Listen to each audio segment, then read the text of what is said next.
bring in our VOD listeners. We're just talking about YouTube. Hey, y'all, we're just talking about you. As well as our podcast listeners. We weren't Very talking about briefly. you. Yeah, we're talking about you. It was terrible stuff. No, I'm just kidding. We also want to very quickly thank our sponsors. So for that, I want to say a huge thank you to AlchemyRPG for not only sponsoring this little venture, but having a gorgeous VTT that we get to play in. And it just really ups that aesthetic. So again, thank you so much to Alchemy. We had also the wonderful joy of hanging out with some of those folk at PAX, and it was a great time. So keep an eye on some of the cool stuff that they have coming up even after this. And you can check it out at AlchemyRPG.com. And then on to our second sponsor, which is the Crafty Gamer. The Crafty Gamer makes some really nice, gorgeous, aromatic scented candles. I don't know if that's like a double, like aromatic scented. Is that double up? But anyways, they make some cool stuff. And you know what we're going to do? We are going to go ahead and throw in a giveaway tonight of one of their candles, because I want to.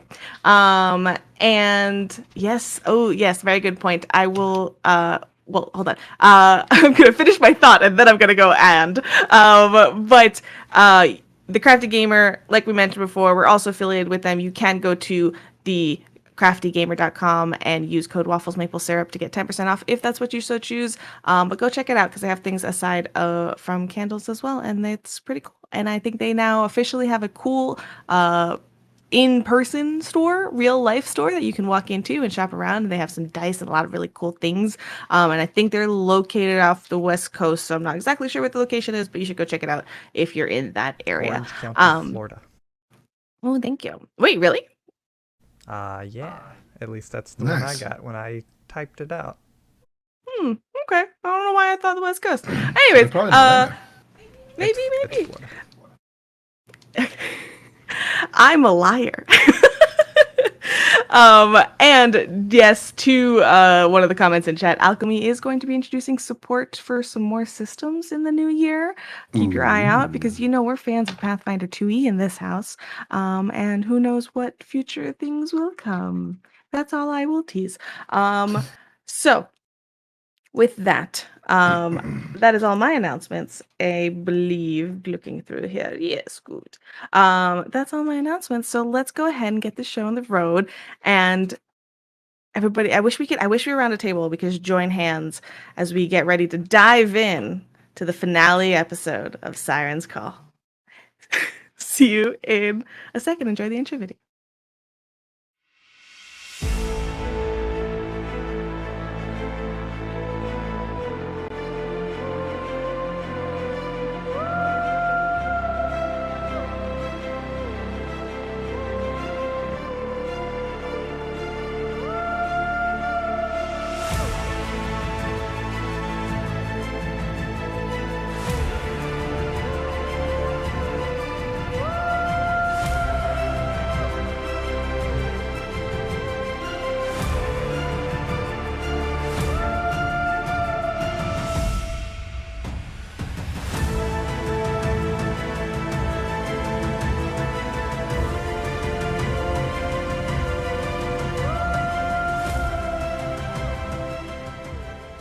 I want to do it.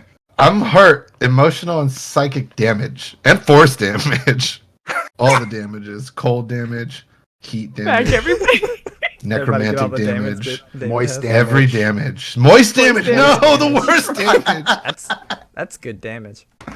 That's some good damage. Well, it would depend on what. If it was like a nice cake, like a moist cake, yeah. But if it was like after the gym shirt moist, not so good. What about a tennis ball in a dog's mouth moist?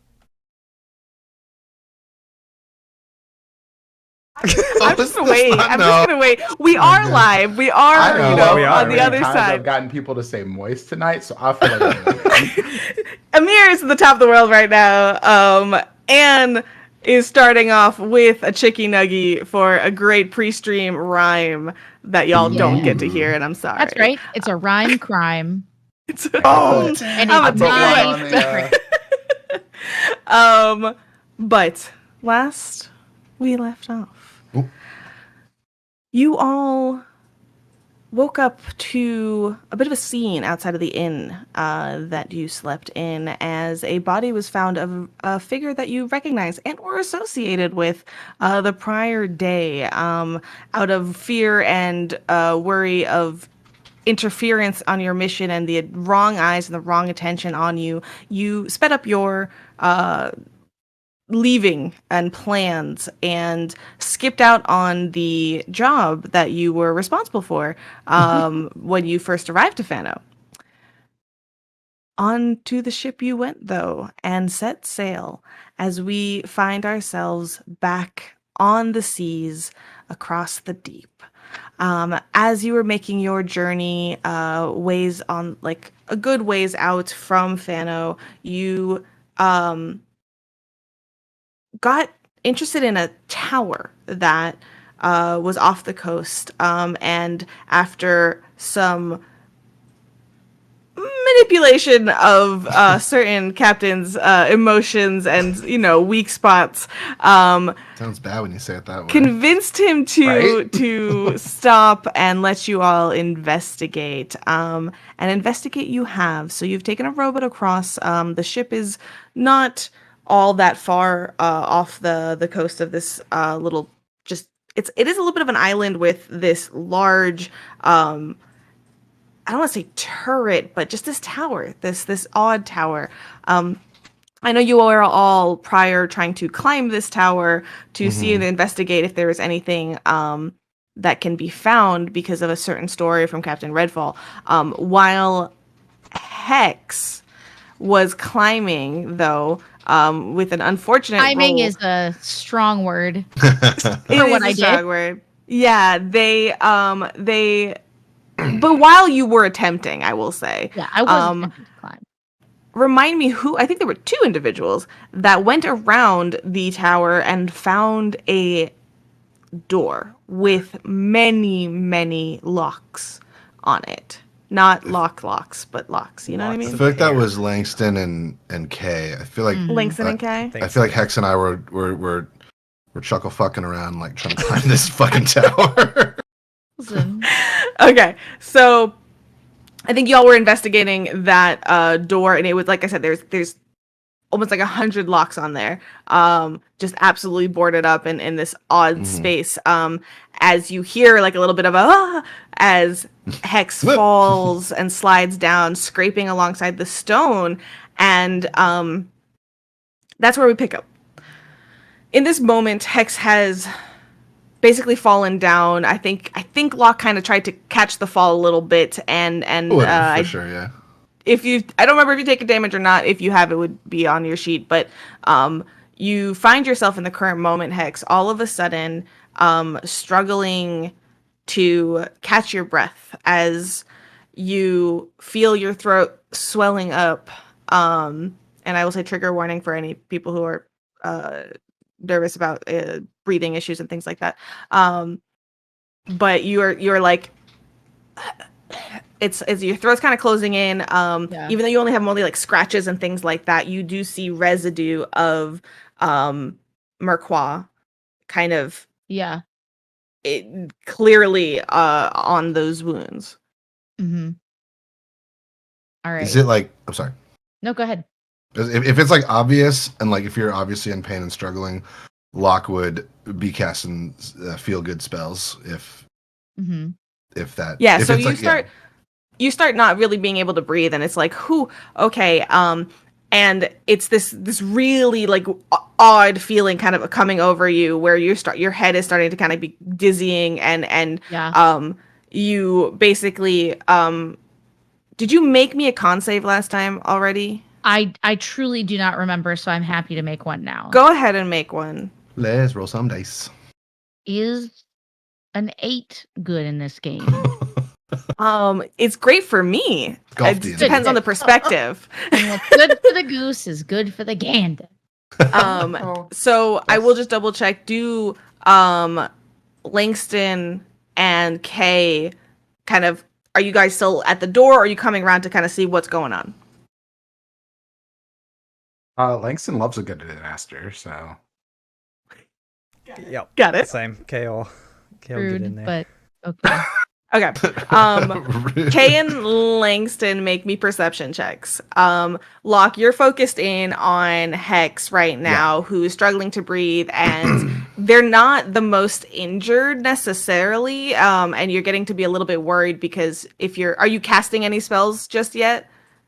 I was really hoping I would have a cantrip that would heal, but I could just I could spare the dying or sacred flame you. Are you feeling a little cold?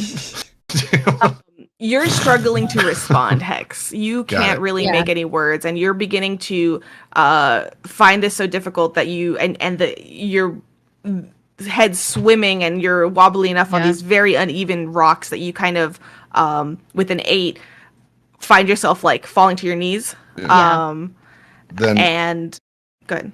I feel like if what you're describing is happening, Locke would kind of lose the sort of not devil may care his goofy attitude, and get very serious and like kind of like kneel down in front of you and like look at you like, are you okay? Do you need anything? And he like is like almost like knee jerk reacting, like about to cast cure wounds unless like he's like ready. I'm like ready. Her sort of lavendery complexion is becoming rosy with her inability to breathe, and she is like sort of reaching out to try and like get herself up because she doesn't want to be like a cool sicky person holding the group back, but she goes to get up and like trips on the rocks, the like wet slick rocks, and like sets an eldritch blast off by accident, like trying to like right herself, like use the force of it to push herself up again, but she just falls and she looks up at you like really terrified as she can't get a breath. Then I don't know if this would go for it. Just for shits and giggles, you said you kind of fire off an eldritch blast by accident. Go ahead and roll me a 1d100, but I need you to first call me a range of 20. 60 to 80. What is that, Waffles? That is 60 to 79 or 61? As a 3. Is a 3 good in this game? So D100, you got a 3? Okay, you fire off an eldritch blast by accident. Was that? I just said pew. Oh. Yes, that is. I saw like a finger go up, like, wait, hold on. I like to think, it's a little more intimidating than that, but sure, I'll take a pew. that could have been a perfect excuse to get me out of the game on this finale. Just accidentally. You're gripping on to Locke's shoulder, and he just goes off on him, and he's like, I'm susceptible to eldritch blasts. Oh no! Get it. But so before you react, Locke, to resolve the perception checks from Kay and Langston. Langston, you look across, you kind of coming around, you're surveying the scene, and again, the ship is not that far away, and you notice kind of as you're coming around and looking at the scene, this is sort of before Kay has dropped to, not Kay, I'm so sorry, Hex has dropped to their knees. Your eyes kind of catch that there's a figure on the edge of the Moxie who is like watching you all leaning forward intently, and you do recognize it as Mayfire. Oh shit, yeah. Who seems to be like looking kind of concerned. Perhaps they had seen Hex slide down and fall from the ship. Oh God, that's so you're clocking that as Kay, you coming up from behind are noticed. Something has like slipped from the rocks where Hex has climbed, and sort of like fallen, or like a small like piece of paper or something folded that got loosened by something and is almost like missed half, like pushed under like a rock where it fell. Okay, we'll be heading over there while keeping an eye on Hex to make sure they're okay. All right, and then. As soon as Hex kind of falls down to their knees, Langston, you see the figure of Mayfire kind of looking around, calling something back into the ship before diving off and starting to swim in your direction. Okay. Locke, what are you doing?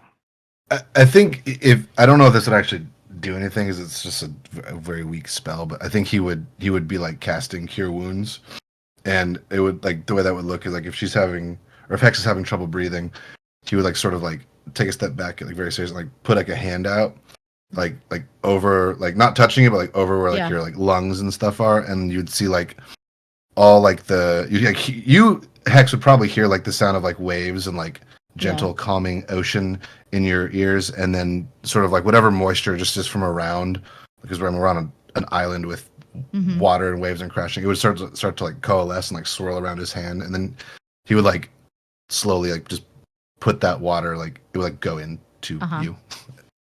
Yeah, I don't know if that would do anything. I'll use that resource if it'll help get past the not. Do you want to tell me what Locke would do? Would they be wondering if it helps before expending the spell slot, or will they do it and find out? Yeah, he's just gonna do it and find out. Like this is all he knows at this point. Like it's better to act than to not act. Wise words. Wise words from my grandfather back at the Fluffle, which is, look it up, the correct term for a group of rabbits. That's a Fluffle. Yeah. Wait, you don't remember your childhood? That's a lie. I don't. That's why it's such a weird saying, because it's not true. It's not true. He made it up. Go ahead and make like a. I apologize if anything I say is Pathfinder terms. An Arcana check. Yeah, that works. Okay, cool. That's real. Can I make an argument for medicine? You can say no. Yes. This is more about like how your magic is going to like work or not work.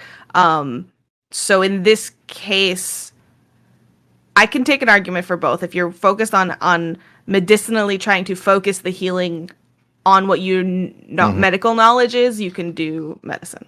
I would super love to do medicine because that's a natural 20. 26. I saw it slowly scrolling. Be healed! 26. Perfect. So at this point, Langston, are you kind of where are you focused on Mayfire, or are you focused on the action here? Oh yeah, I'm so focused on Mayfire that I use thaumaturgy. Like, hey, come on, get here now! I need help. Okay, perfect. So as this kind of booms out, at the same, almost this weird tandem of this voice booming out, and as like you emphasize the we need help, there's this boomf of this cure wounds being like poured into Hex. In this moment, Hex, you can see Locke is like focused on your breathing passageways and really trying to focus this into it. And there's a moment of relief as your lungs are relieved of the stress of this, oh my gosh, I'm not getting any oxygen. And it alleviates you from taking any further damage. Yeah. And there's a brief moment where you're able to kind of pull in a breathful of air.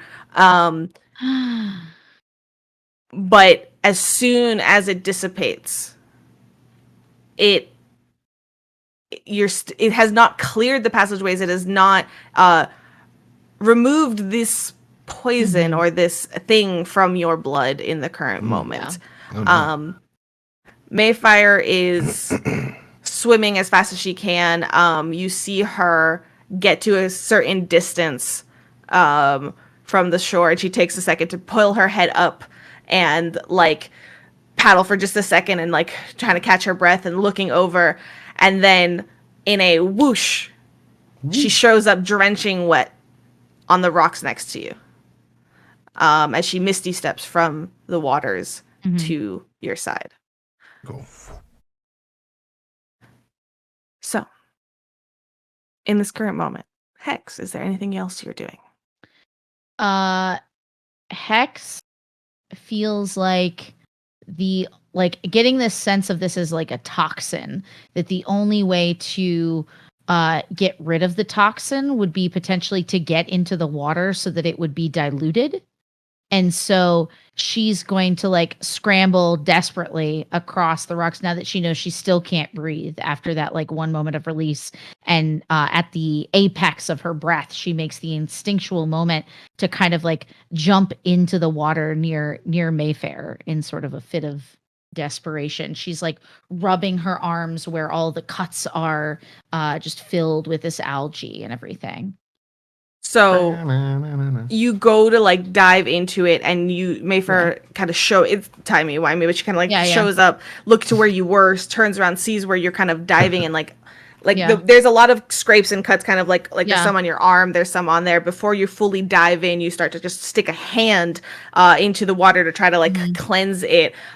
Mayfair, seeing you do this, grabs you by the shoulder and tries to pull you back, and she's just like, there's more of it in the water. Which you do know there is like in the it's all in the water and all sorts of places. Terrible. It's all really bad. And she's just like, hold on. And we'll like trying to not force you, but encourage you to just lay back on the rocks for a second. As she begins to kind of tend to these wounds with like a certain salve. And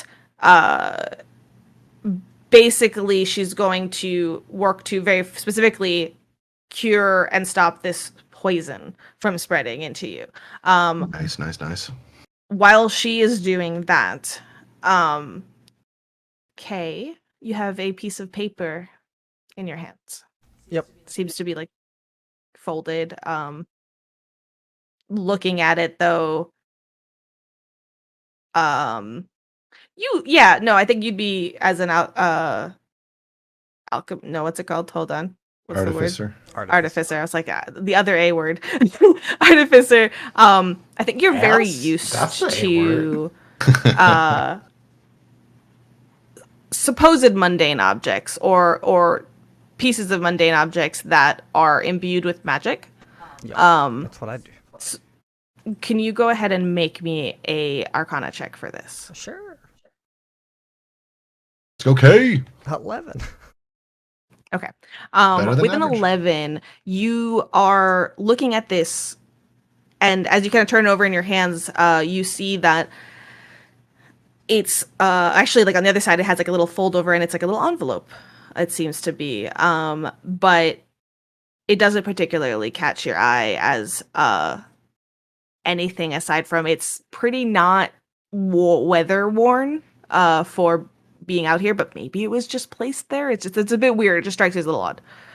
Okay. I mean, they'll begin unfolding it, trying to find like a place to read it, examining it as they're walking back over to everyone else.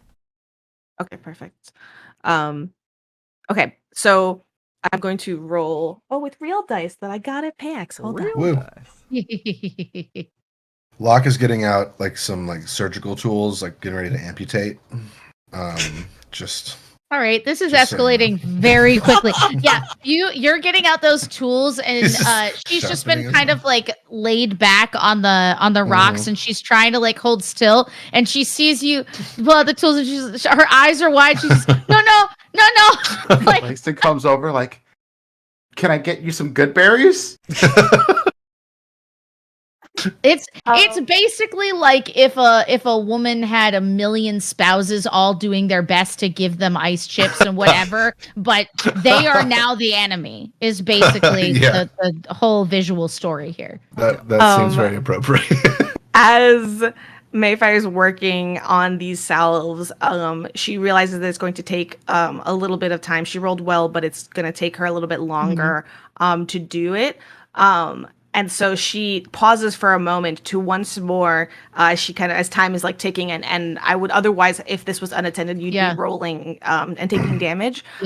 She pauses and puts a hand on, like kind of again over a little bit higher than where Locke did it, and pulses you with another cure wounds just to almost allow me to breathe. Yes, for just a split second longer as she continues to work to rid you of this poison. As Kay walks back over and flips open this piece of paper, this envelope,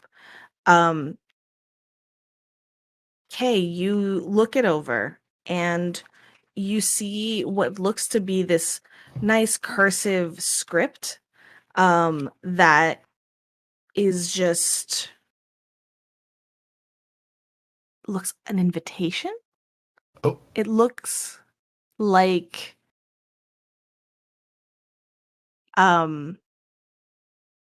it's not like marked to any particular person, but this is still the cover. You haven't like opened it. You pulled it out of the envelope and it just looks like this filigree on the edges and this kind of neatly cardstock thing that at the front says, "You have been cordially invited."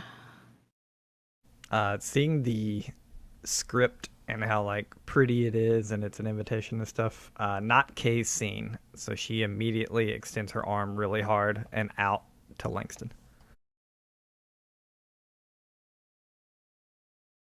Yep. You see this, it's without an envelope now. It is just this folded cardstock that on the front end says, you are cordially invited. Do you open it? Yeah. I All want right. to know to what.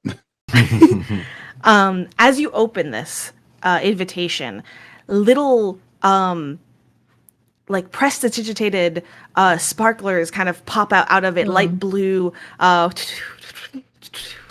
that take you back for a second as you read, "To partake in the Reverie Fantastica," with smaller writing. There's a little bit of additional like explanation, though it doesn't provide you much. It says things like, not a party, not the party that you would expect, but nonetheless a party to remember, and like this kind of like a lot of like bless you, a lot of like non-descriptive yet descriptive. It still doesn't give you any information as to what this is. However, as you are reading this and finish kind of reading through, that's when all of you, without a perception check, hear as lock after lock after lock from somewhere a little bit around the tower unlocks, and as a door opens. A bunch of Ringars fall from the sky. There's so many of me. 100 Yeah. locks. Kay makes eye contact with kind of everyone and then looks in the direction, obviously not able to see the door, but kind of we all heard that, right? Yeah. Mm-hmm. Yeah. Is Hex like okay now, or At this point, Hex will, because we're not really in initiative order and timing, but Yeah. yeah, like at this point, slowly you feel like whatever, and she had like chew something as well to Yeah. like soak up some of the stuff, and like slowly you are feeling your, not that you would feel your blood like dilute back to what it's what it's supposed to be, would be an but you intense slowly it's a little bit hard, but you like Yeah. can breathe again, and your throat's relaxing a little bit. You'll be okay in a couple minutes, like fully Yeah. okay. We feed her Merquois because it's supposed to soak up stuff. Wow. No. Get back in there. Yeah. So she Ay, is ay. like, she's moist. God damn it. All over. Because she tried to jump in the water. She's like climbing up this. Like she looks like a wreck. Like Yeah, like this- your clothes can be like scraped however you want, but also like the rocks are wet. This is where like there's waves on here. It's not a pleasant place to just chill out and lie down necessarily, unless you're here to be in a bathing suit. she sort of gets herself like to standing as soon as she can, like as if to be like, no, I'm cool. But it's very My clear friends, that take like it easy. she's not cool. She's Please, giving you like cool. a steady hand. Yeah. She says, thank you. I'm really fine. We should go find out what that was, whatever it was on about. Did you Locke find a puts away door? his tools. Yeah, This was what two. was that? Is it? Yeah, let's go check it out. And Locke starts hopping over towards the sound. Mayfire looks to you, like I said, just like, may I take a look at that? Yeah, I suppose. I don't know what to do with it. She takes it and kind of like reads it over with like a confused like look on her face. Hey, there's a door over here. Did y'all know that? From behind the tower. She'll kind of with a hand, she'll hand it back to you, Langston, with kind of like a guiding like presence next to Hex, like not holding your elbow and like fully guiding you, but just spotting you, so to speak. She will go after you all to take a look. So as you go around the tower again to look for this door, you see the entryway where the door was. It is. Hey, not a door. Sorry. It is this sort of archway. It looks exactly the same as what it was before. There was just a door there with lots of locks on it. A lot of just little bunny boys on there. Holding the door closed. You named a character that I genuinely cannot say this object now. No, I'm sorry. It's all good. Locks don't exist in this universe now. I'm so sorry, Alchemy. They are just little bunny guys that hold things closed. It's canon. It's canon.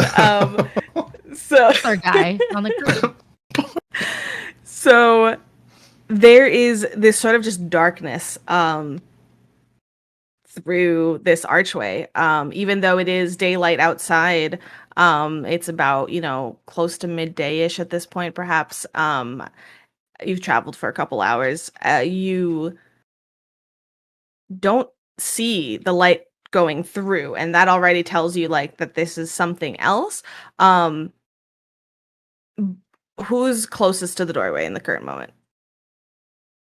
Probably Locke. Yeah, I would say probably if I ran over there before everyone else, I think I would be over there sooner or closer. Make a perception check for me. I'm very not good at those, but I will try my best. Actually, wait, I'm pretty damn good at those. What am I talking about? I have a +6. Booyah! 17. 11 plus 6, 17. So you kind of are looking at this doorway, and you were here. Well, no, actually, you weren't here before, so you're not sure what to expect. But you have tall bunny ears. Your ears kind of as you listen in as you looking at this space where a door was. Carefully, you can see outlined right kind of at the cusp, the hinges of the door. You can see just the hinges, almost implying the door has swung inwards. Though you don't see the door. And as you listen, this space that you are in, this little island, small ass island with a big ass tower, because yep. Great name. Fantastic You're surrounded. Thank you. You are surrounded by water, so you're hearing the waves crash around you on the rocks. You are hearing all of this, but you hear rushing of water that doesn't seem to fit the water that's around you. Unlike waves coming and going, and you being a seafaring man would be very used to those sounds, this sounds more like the rushing of water, almost like a waterfall or a raging river or some type of other water source that is coming from the door. I had to nearly break character there. Not character, but I had to nearly break narrative there because of Dimples's comment of a copious amount of ass. Are there any loose stones or little pebbles or rocks or anything close by? Yes, plenty. I'm gonna just quickly yeet one of those motherfuckers through that door. Yeah, so you yeet it in, and you hear it, though you don't see it as soon as it kind of disappears through this. It's not black. It is just dark and a little blue and just it's just dark. It's it's cast in shadow. It's not pitch black or anything like that. I didn't see any magical distortions or any it just looked like I threw a rock into a cave. You threw a rock. Okay, yeah, cool. It just goes in, and then you do hear it though, as it ting, ting, ting, ting, ting. Like it skids across what sounds like rock. And you notice this. It's not a very loud echo, but there is a little bit of a reverberation and an echo. Okay. Locke would tell everyone that I threw a rock in, and it all seems fine. I think we should go through this doorway. Passed the rock test, and it was perfect. Just what we came for. Excellent. And That is she real kind of like tense. trips a little bit as she tries to walk towards the door. Hex, you do think, like, I know you were looking at this tower because of your parents, and there is that nagging thought in the back of your head that, like, what if? Yeah, no, This she's is what definitely happened. heading in that direction, and she's just, she's walking towards the door like determinedly. Mayfire kind of looks at everybody and she's like, I can just we can just investigate, and I'll send message to the captain that will be a little bit. Okay. Seems fine. She kind of like leans like over, looking towards the ship for a second. During this time, Kay's gonna do the D&D thing and pick up another pebble and cast light on it. It's And much smarter. throw it through the door. Love that for us. You hear the same sounds, but as the light is encompassed into the shadow, it's a little odd. It does distort the illusion a little bit. Not like an illusion, but like it does distort your vision a little bit because it goes into the shadow. And it's not like it disappears as soon as it hits the shadow because it's emanating light. It just fades so quickly and like gets almost swallowed up in the shadow. Though then you still hear it almost like get deeper in and clank to a halt. If Locke saw that, he'd be like, oh, wait. And he would pull out his 50 feet of hempen rope Oh my God. and throw it in as well. No, I'm just kidding. Goodbye. Bye, rope. I hate all 50 feet of you. No, just like dole it out and be like, if this, this is an old trick we used on the ships I used to sail on. It was called the old rope trick, and we you just hold onto the rope. We maybe not get lost. This is probably just a creepy shadow door, but it might be something more. And I don't kind of like y'all. Don't want to lose y'all. You He looks at normally Mayfire. just go through creepy shadow doors. This is like Normally, yes. Do you? Is it like Locke looks around like existential crisis? Does everyone not just do that? Am I the problem? Am I the drama? Is it me? Am Lisa I? looks at Ida. Ida's like, nah. Ida got a glimpse at the stone at the top of the tower when y'all got closer, and she has been kind of like eyeing it. And I forget, she can talk to you now, right? Yes. She's like, but what if it stairs and we can go up and we can get the gem? What if it stairs? We can go up. A problem for another time. Right now, we have other things to worry about. But I want it. Yes, and perhaps we'll get it later, but not right now. She doesn't like the answer, but There she's might like, be more treasure through the creepy shadow door that we don't know about. The options we're are gonna go in? limitless when we don't know. we get to go in. Do I want to? No, but yeah, I suppose. We know the gem is a gem. The creepy shadow door could be anything, even a gem. I will turn you up just a little bit. I don't know if it's just me, but Amir's a little quiet for me.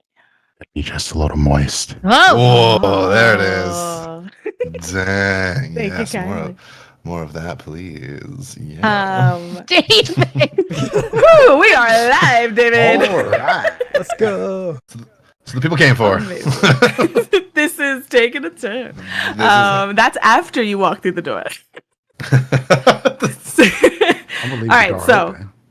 you are Yeah, holding on please. to rope that is not tied to anything, and you walk through the door.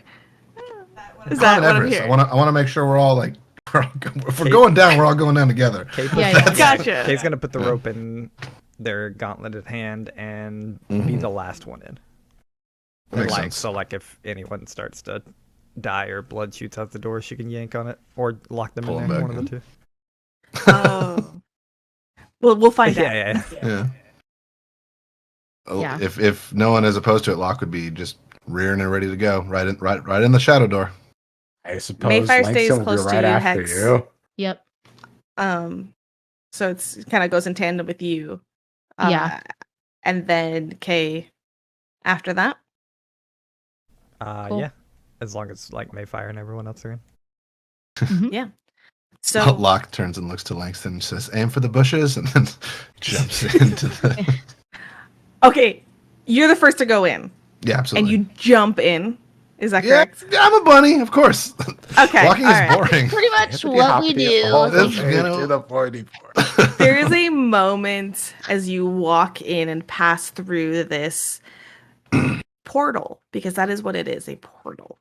no. There is a sense of vertigo as you're passing through our mid jump and feet are not on the ground.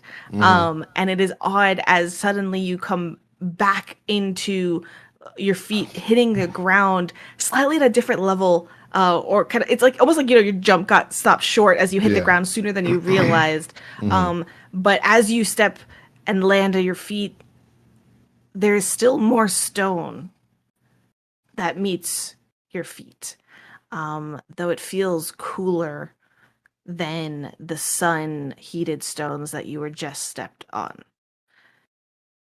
And one by one, there is no immediate screams. You know that you hear through this portal, but there is no immediate screams as you continue in through. So, Locke, you are the first to witness this, but slowly, one by one, each of you see an expansive cavern opens up to a spectacle beyond wonder.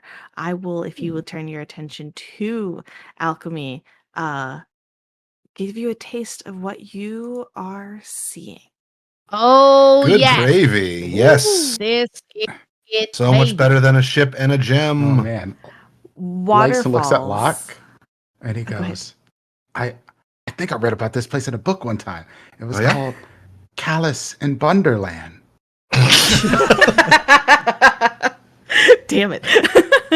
Locke takes off his Morpheus Matrix sunglasses and says, "You're finally awake." Fuck, no, he didn't say that. Shit, I missed it. I lost it. keep going. We're done. That was good. I think we That should was sit good. in this moment for a little bit longer. No, okay. Yeah. So this expansive cavern opens to a spectacle beyond wonder. Waterfalls cascade down the face of rock walls and pour endlessly into cold cosmic pools.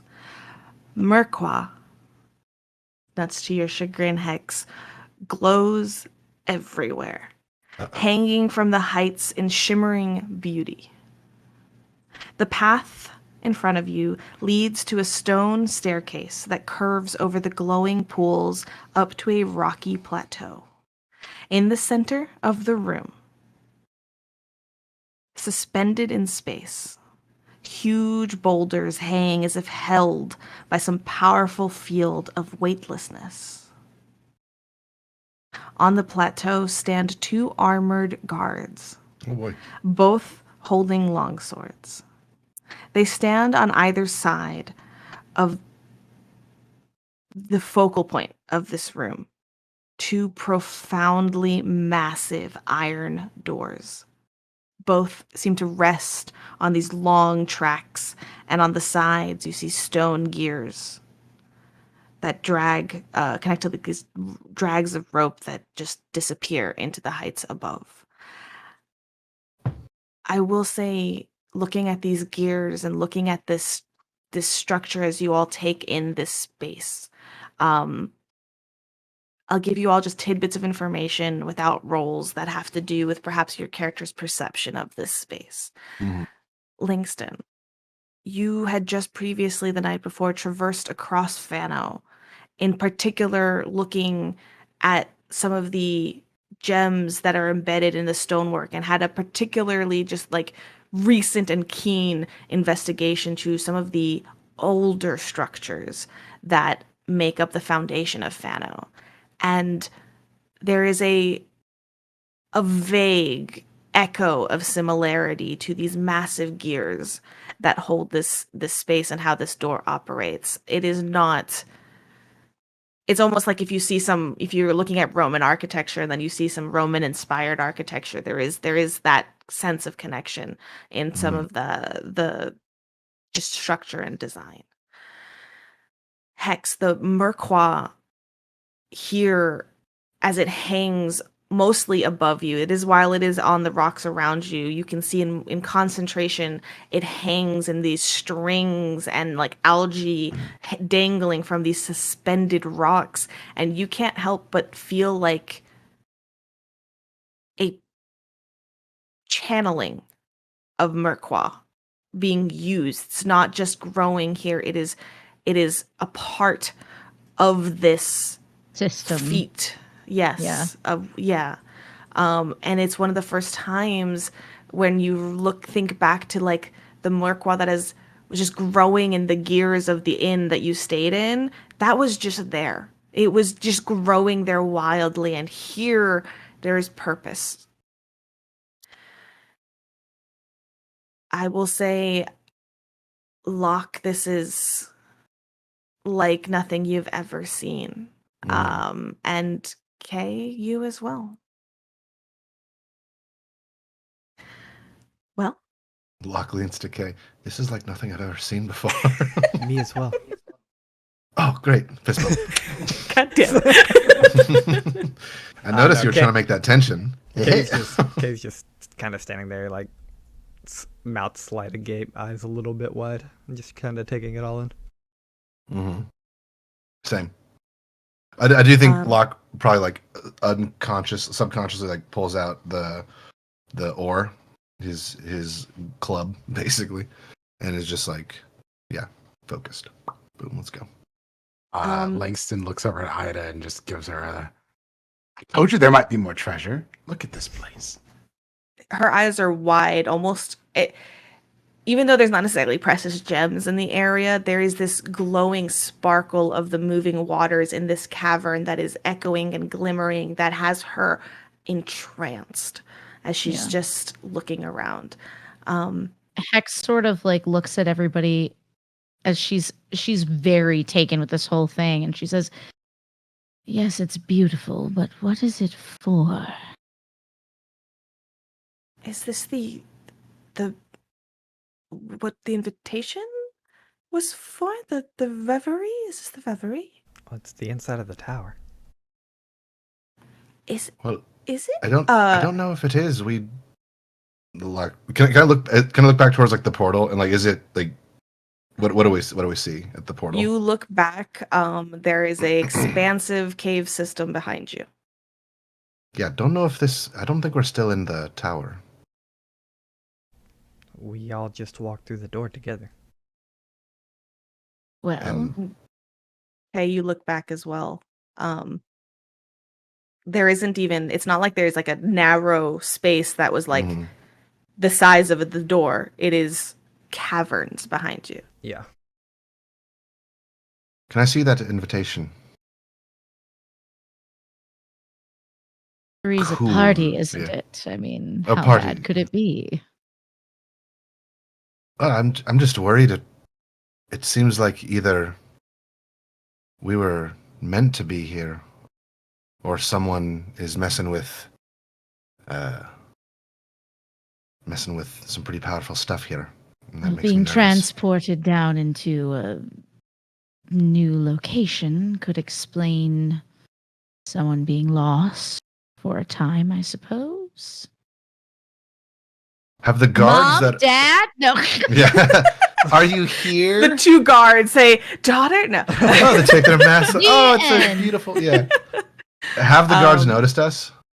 So the guards are a good, like, trying to like estimate distance here. They're probably about, I don't know, let's say 200 feet away at the current moment. You have some cavern in front of you, some like some trail, and then leading up to some long curving stairs onto the plateau. And even then they look really small up there ahead. Oh, those And little guys. They're little guys, yeah. It's just Well, they're the perspective.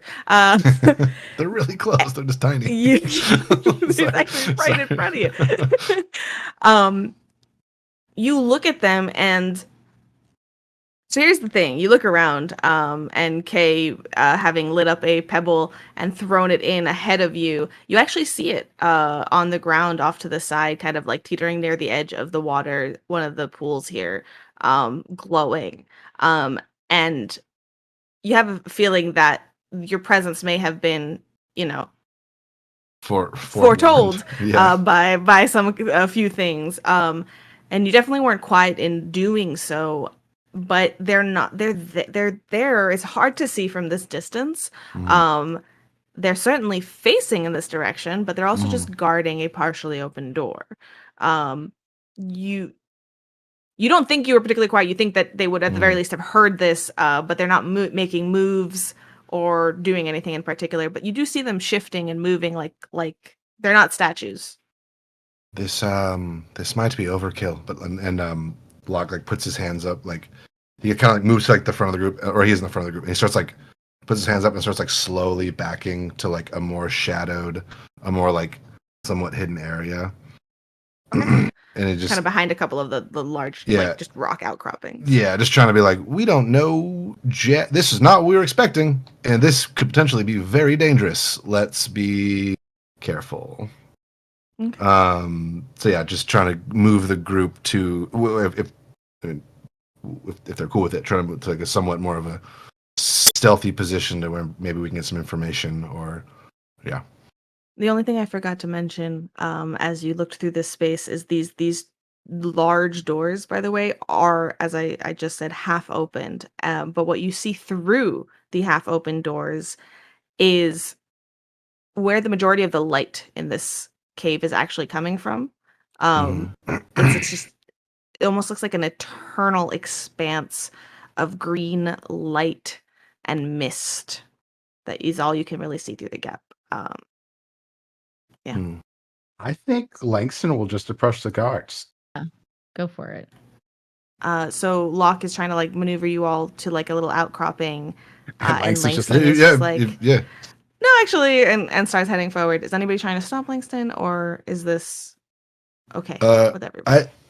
If there is, feel free to stop me if I'm talking too much. If there is like a way to go alongside Langston to like stay in like an advantageous position but like still be stealthy, I think Locke would be trying to do that. Like very much like, you're not going in this alone. I'm not going to try to stop you, but like you are able to be stealthy up until where the stairs begin. As the stairs begin, and you can take a look on Alchemy. Yeah, I'm looking at that. Yeah, they don't have railing.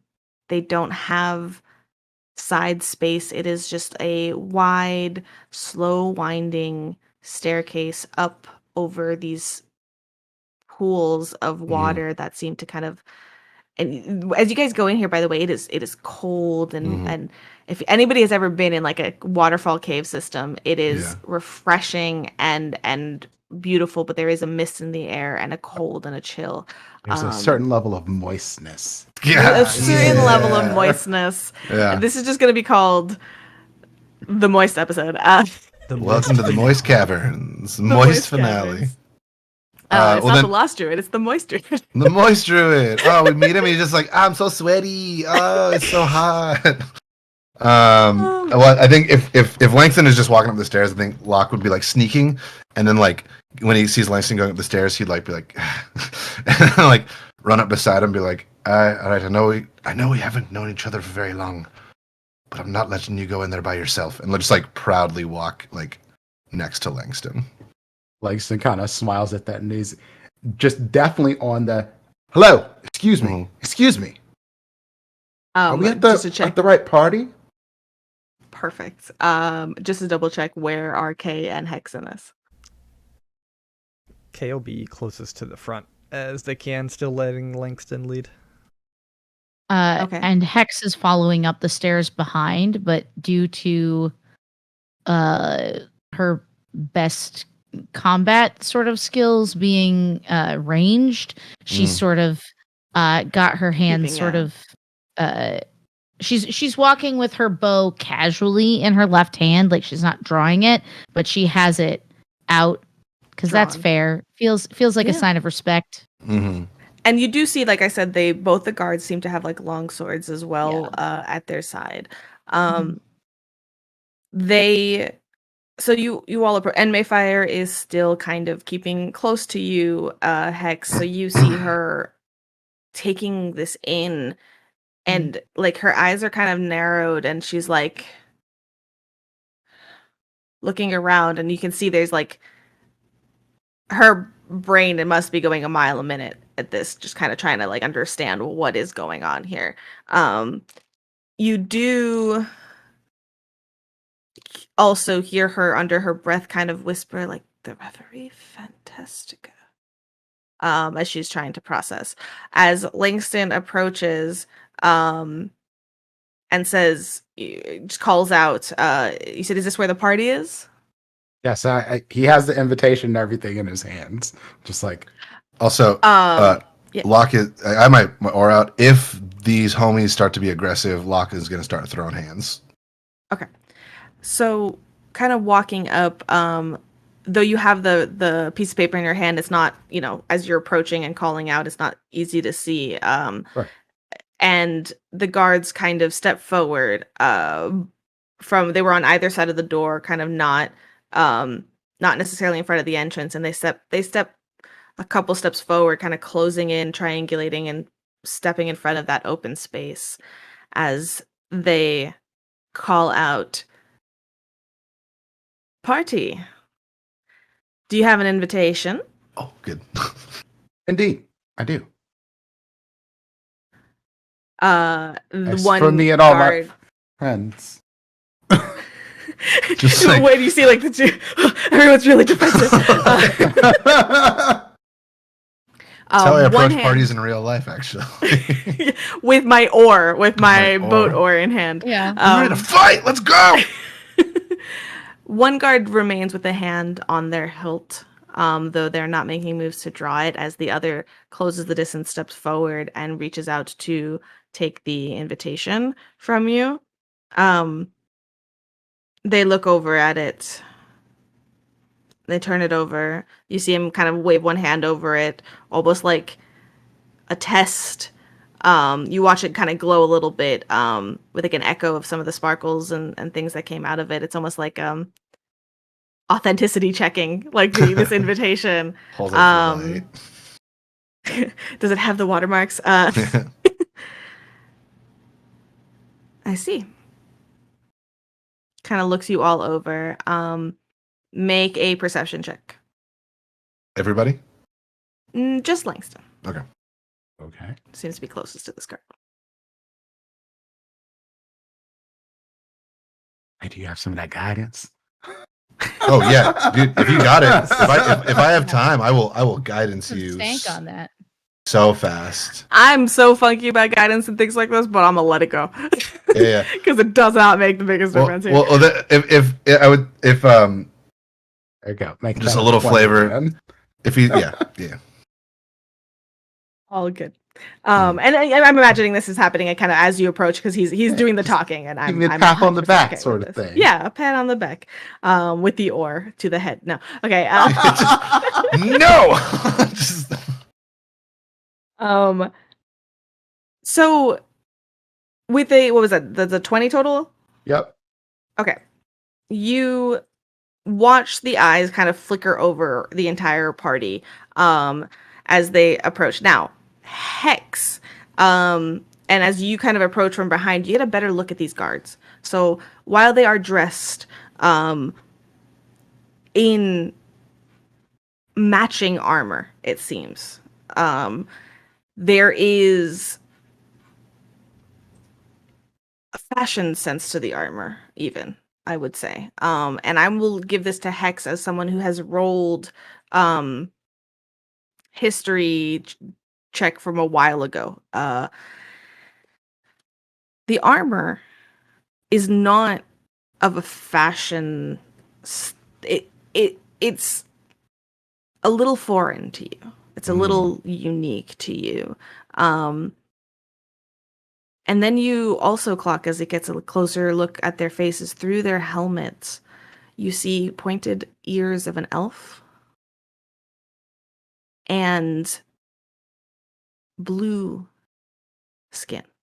Is this the gate to the underwater city? So as their eyes flicker over the party, catching it, almost kind of like looking almost interestingly. So this is the only thing you notice, Langston, which is that they kind of do a double take when I think Mayfire is the only elf in your party, right? No one else here. I am. Locke takes off his mask. I am half elf. You're half elf. Okay. Yeah. So so they look at you kind of they kind of quickly maybe identify what I don't know, I like half elves to be various in it, but whatever aspect of you that they judge to be half elven, they glance over you twice and then look back and kind of look twice at Mayfire as well, but seeing not blue skin amongst either of you, seem to not really make a comment. But then as Hex kind of chirps up from behind, and by the way, this misty cool air is doing really great for your lungs right now, Hex. It's really nice. Great. It's like a little humidifier. The other one pipes up and says, no, we are not. As we are not surrounded by water.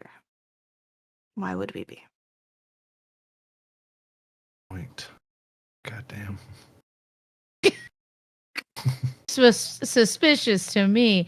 Yeah, no, she's like rude, but fair. Rude. The other guard finally looks back down. Very well. As you have an invitation. They both kind of step away into the side and wave you through. Enjoy. Yeah, I told you we were in the right place. They watch you all very closely and eye kind of the armor and weapons that you have on you, as will assume you walk through the gates unless someone has anything else they would like to do. I was trying to think of a way to make one of them come with me, but I don't think we have enough time, because if they don't want to go through it, I'm not going through this. But we go. I'm walking I around go. like, Sorry. Yeah. Simba. Hex says, "Oh, sorry. Go ahead. I'm sorry, I didn't hear you, Mir." Oh no, I was just like I'm walking in there like Simba and Timon and Pumbaa during Hakuna Matata, like Just going. Just going. Hakuna Matata. Hakuna. Before Hex is about to walk through, and she says, "Oh my god. Control F, find my parents' names. Jesus Christ. Where are they?" That's a weird thing to say to these guards. Yeah. Control F, F. man. Give us a second. They pull out a laptop. Is that the spell verbal components? What are you doing? Yeah. Oh man. You know what? They draw their swords. You cast a spell. That's actually the somatic components pressing Control F. Yeah. I see. Yeah, so suffice to say, this is all terrible. Parents, nope, didn't name them. Coming up with it live. Do it. Do you have Marvin? Are you aware of who comes through these gates? All who enter. No, unfortunately, there are many faces that come that remembering them all would be difficult. She says, "I don't have a name. If a name wouldn't help, not because I've forgotten it. That'd be insane." Have you invented them, Reverie, before? No. Yes. Oh. Are we dead? Is this Valhalla? Shit. Did we die? She controls her appearance and slides between her mom and her dad. Ooh, very cool. I will roll for this. Well, that's not creepy at all. Every time she 2 does and a that, 3. it just On a D4. yay. They squint kind of at you, and you can see them trying to recall They don't look familiar, but why don't you go and find out to see if they're there? She like just kind of like huffs, and as she huffs, it like huffs her dad's face off of her face. That's very cool. And she just it's all like really over the top, but very casually done magic for her, and she just like just like over the top groans and walks through with everybody else. Amazing. Oh, I found my parents' names. Sorry. You walk Is through the it door, you come back. Marvin? It's not. It's Tempest and Kieran, a much water cooler. genasi and a human, and I apparently wrote a whole paragraph about it. Wow, those are great names. Thanks. My parents' I don't know, like, names I'm were also kinda partial to Tempest Marvin. and Kieran. Can their middle name both be Marvin? It can be They can be their last name. Okay. She doesn't have one, except Your last name. Your name. Wait, is, yes, you do. Your name is Yeah, Hex I- Marvin. Don't No, diss your grandmother like that. Okay. All right, rude. She'll know. She'll know. Yeah. She doesn't have one that's her own. She has one that's was given. Mm. So you step through this fissure in the rock wall, through the gates, and you enter this sea of eternal green. Glinting crystal chandeliers hang from the heights along with black and orange lanterns. Waterfalls spill from above and pool in these glass-bottomed overhangs that host several people bathing and relaxing in the bubbling froth. This paradise that you step into abounds with lush ferns and moss and flora bursting out from every crevice in the walls. Everywhere, folks are gathered in small groups. There's some sitting at tables, others are lounging on these sprawling beds. Ooh.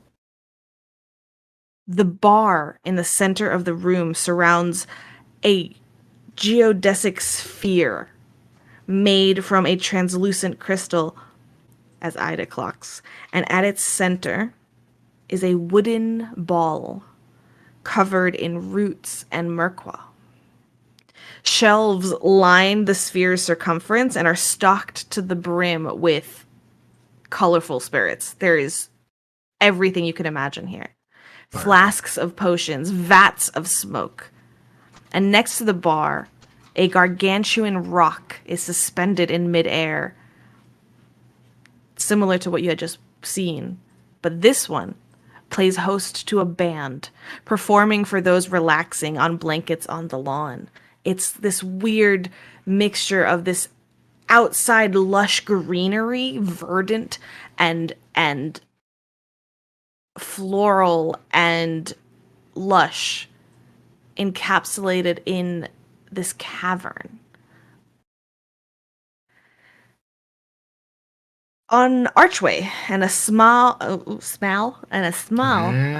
archway and a small iron door, barred and locked, provide the only exit from this room, apart from the gates that you have just walked through. Next to the lagoon, an old man, sitting atop a mound of pillows, speaks to folks gathered around the bottom. Although distant, the old man's booming voice tells a tale, his animated voice echoing across the cavern. As you all take this in, you see that this expansive space has so many people. There is people dancing. There is people relaxing. There's people drinking. There's people off in corners, private corners. You know, this is a party as the band plays and the sound sort of encapsulates everything here.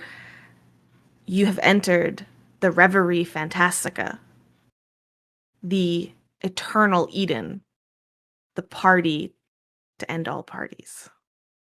Yeah. Now, as you step forth, a couple of things happen.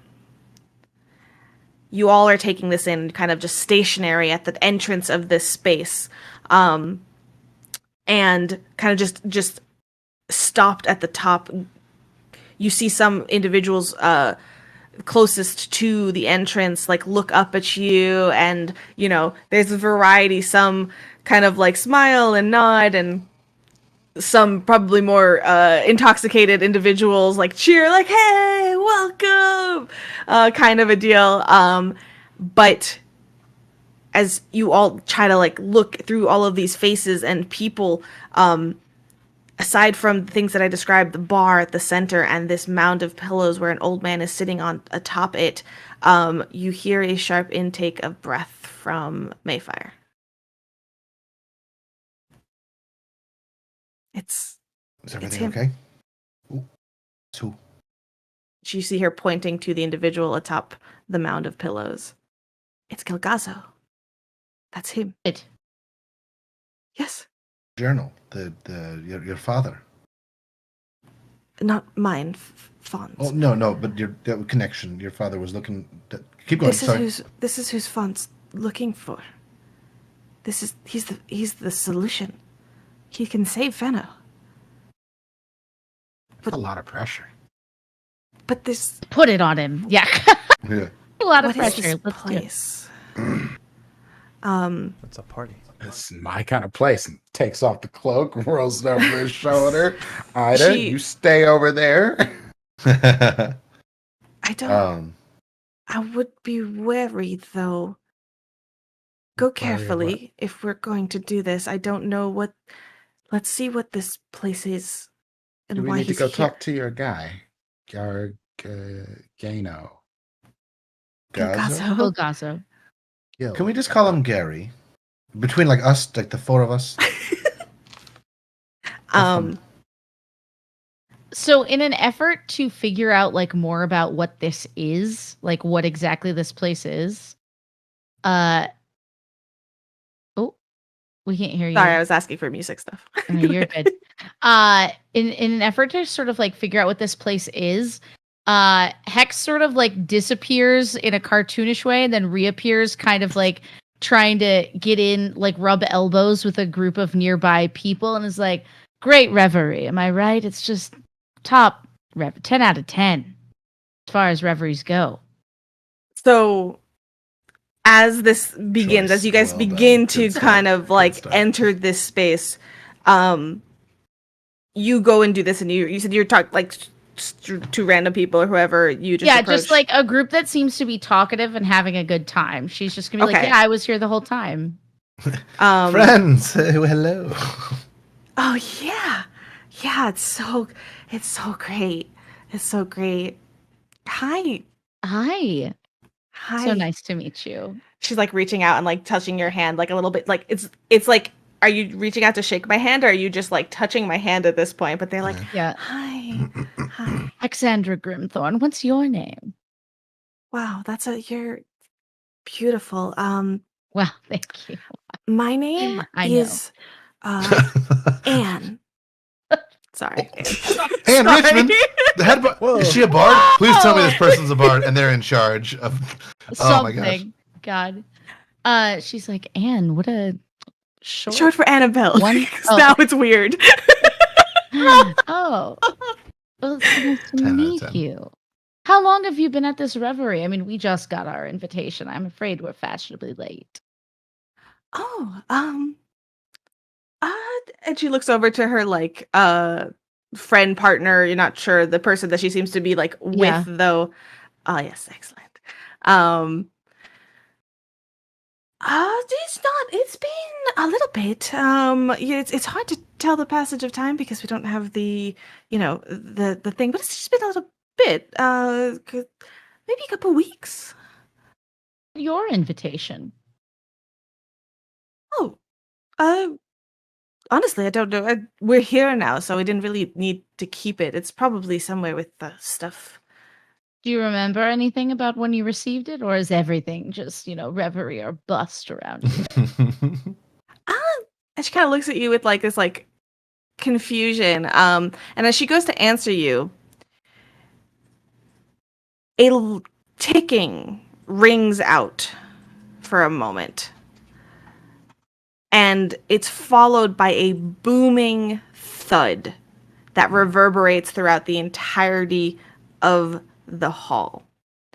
The thing is, as she goes to respond to you, the band goes silent. And everyone goes silent. Then there's a loud hissing sound that heralds green and sparkling gold mist that seeps from the vents dug in the sides of these rock walls. The mist flutters down and fills the entire room. Everyone is still and motionless for a frozen moment before the band shatters the silence and the crowd continues partying as if nothing happened, and I would need con saves from all of you. Yeah, I was like, Langston puts the cloak around his face. This doesn't seem right. Let's con save. Given that this is your first introduction to this space, you can all do this with advantage.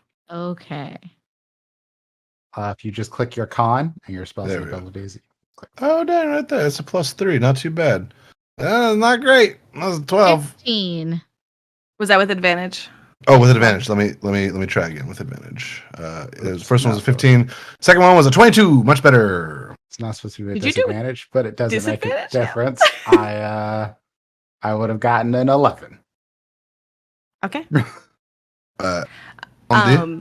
Pour moi? So 22, 19. 19, 11, and what was it, Hex? 15. 15. Okay, so this mist filters into the room, and there's a weird thing of like, what just happened? As you maybe being newcomers, maybe being who knows what, don't get like kind of frozen in this space and moment in time, like everybody else, and you have no idea what that was. Yeah, you have no clue. I will, however,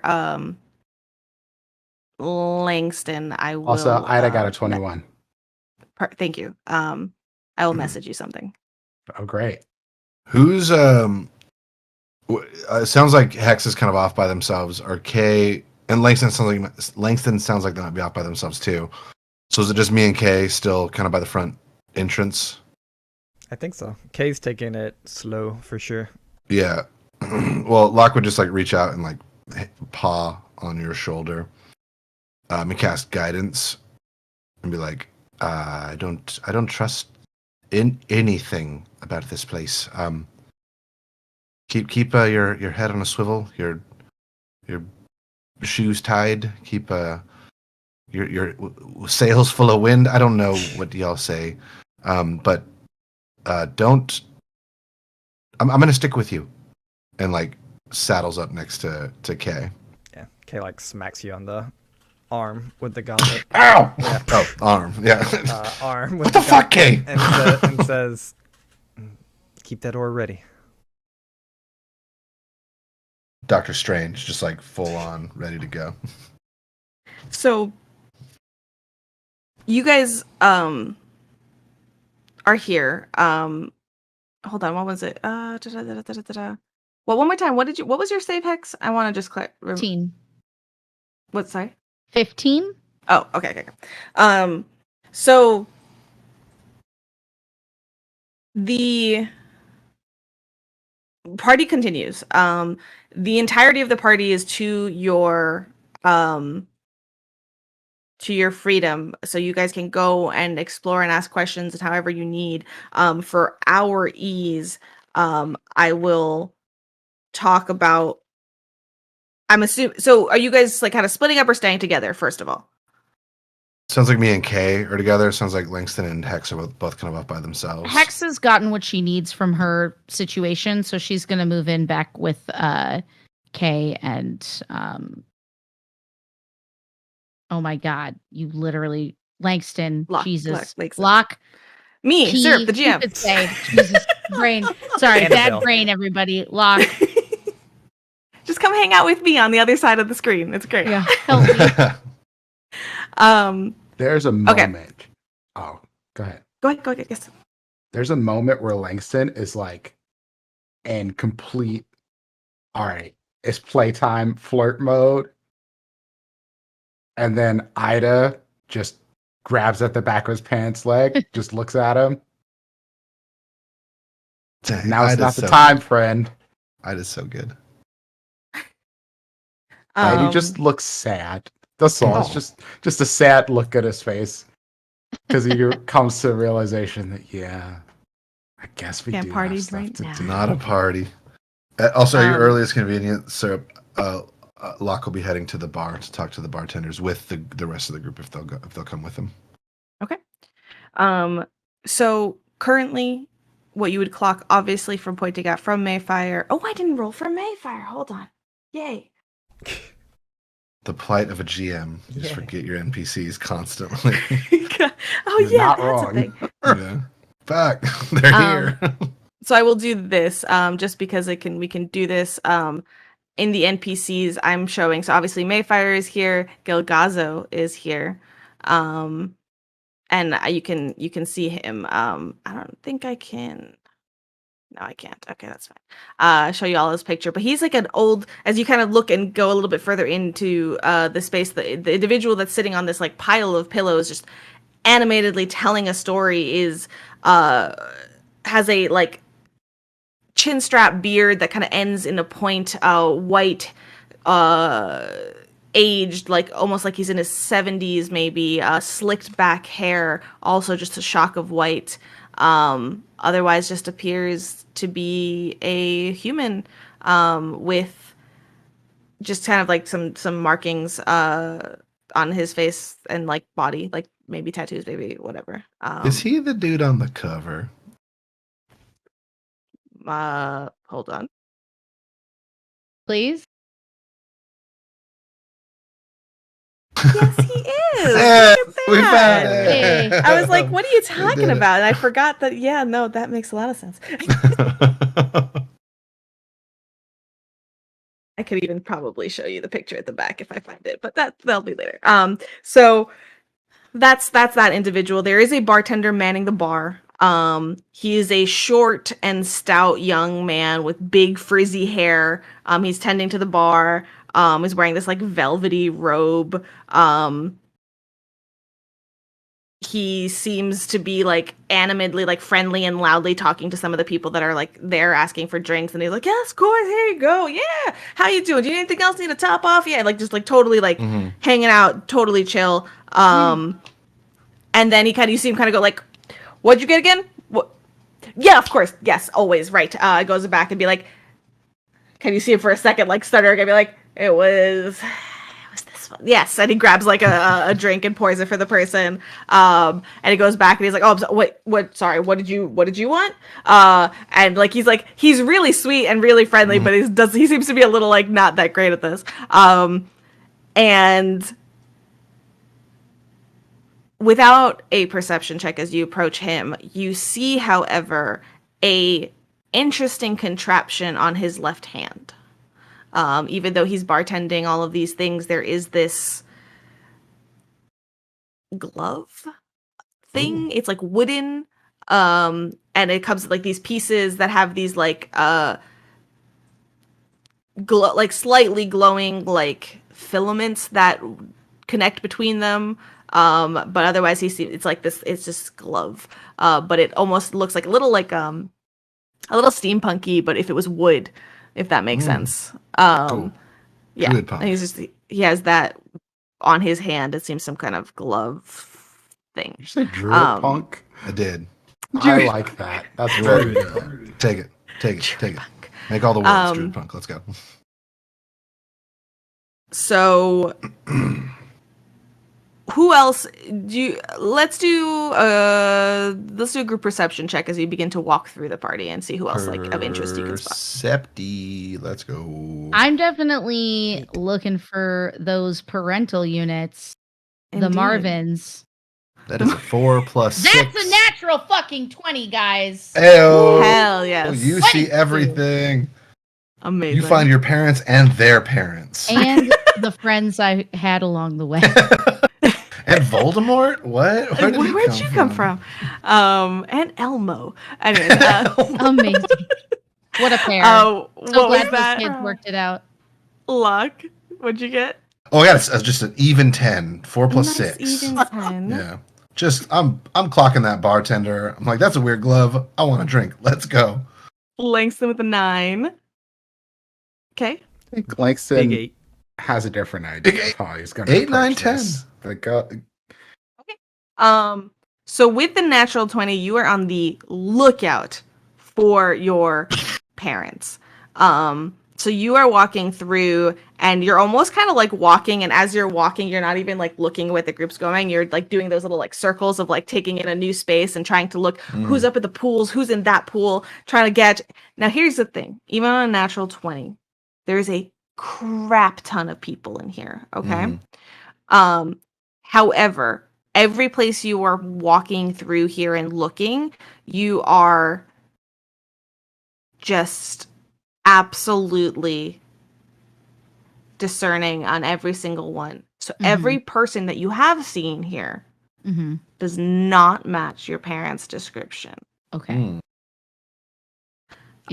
With the natural 20, though, you clock one other person, though, that just stands out to you compared to everybody else. There's somebody here that is very clearly not a party goer. Okay. Yeah, I want to know Wednesday more about Addams. that. So even though like you kind of clock it at the end as almost as like you're approaching the bar, so you have a second to focus on him, and there is another soldier here. And again, you see, even though he's wearing this full, not full armor, but heavy armor, again in that fashion that is not of one you are personally familiar with, though maybe you've seen things inspired by it in Fano, as you see a long, pale, silvery haired, but not old, not like Elgazo, not that type of gold, just white hair, long, blue skin, pointy ears. Another one of these elves. Based on just comparing from the guards outside, his armor is a little bit more impressive, and his station seems to be a little bit higher. For our sake, even though you probably wouldn't know this is Lieutenant Miano. Now, yes, you put it together though that these are I'm gonna say it my way. Chrysalian. Chrysalian. Chrysalian's better. Oh my gosh, that's so I good. like it. Chrysalian soldier. That you're just convinced. You're like, oh, well, maybe we're not there, but these are Chrysalian soldiers. She's like not to be put off.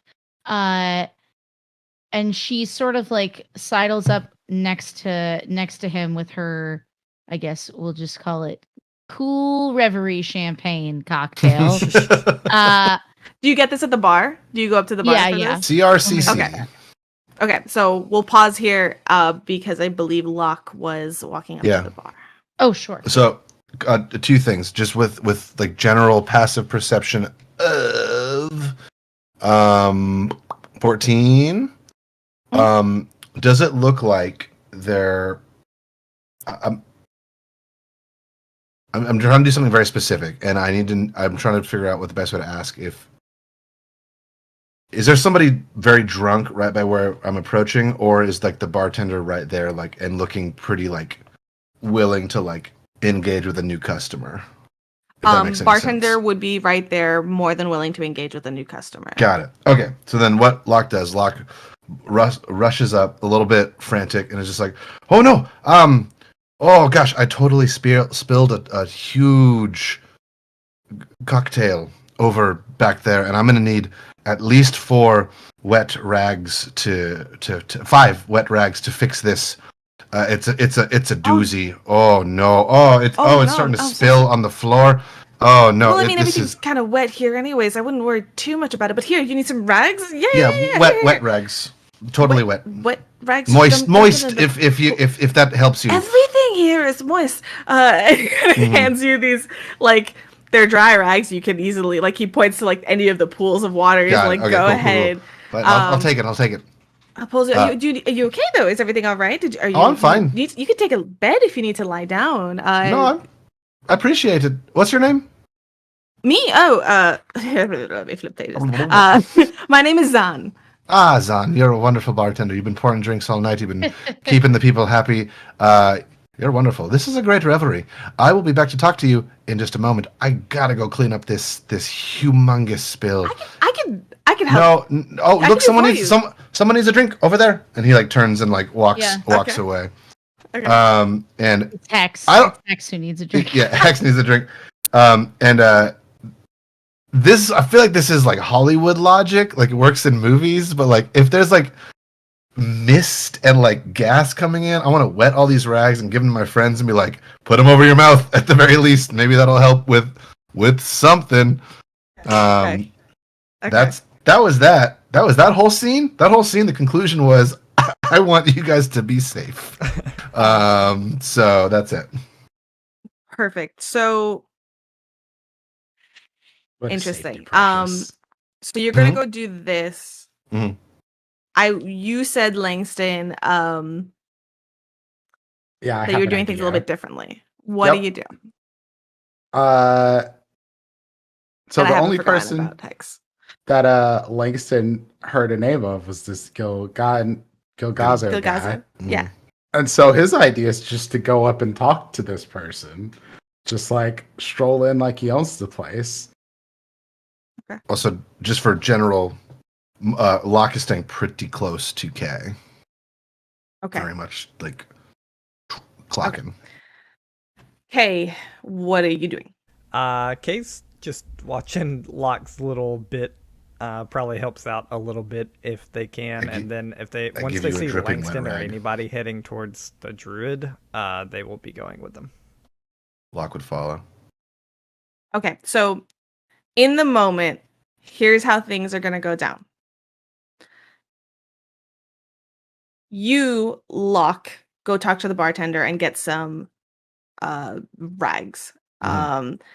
You rush over to a pool to dunk them in and begin to hand them out to people. As each of you grab one, you do get some offended like people that get like a little bit of splash zone there for people in the pool, and you see people are just bathing in the pool, having drinks in hand, relaxing. It's like a jacuzzi, like they're just having a great time.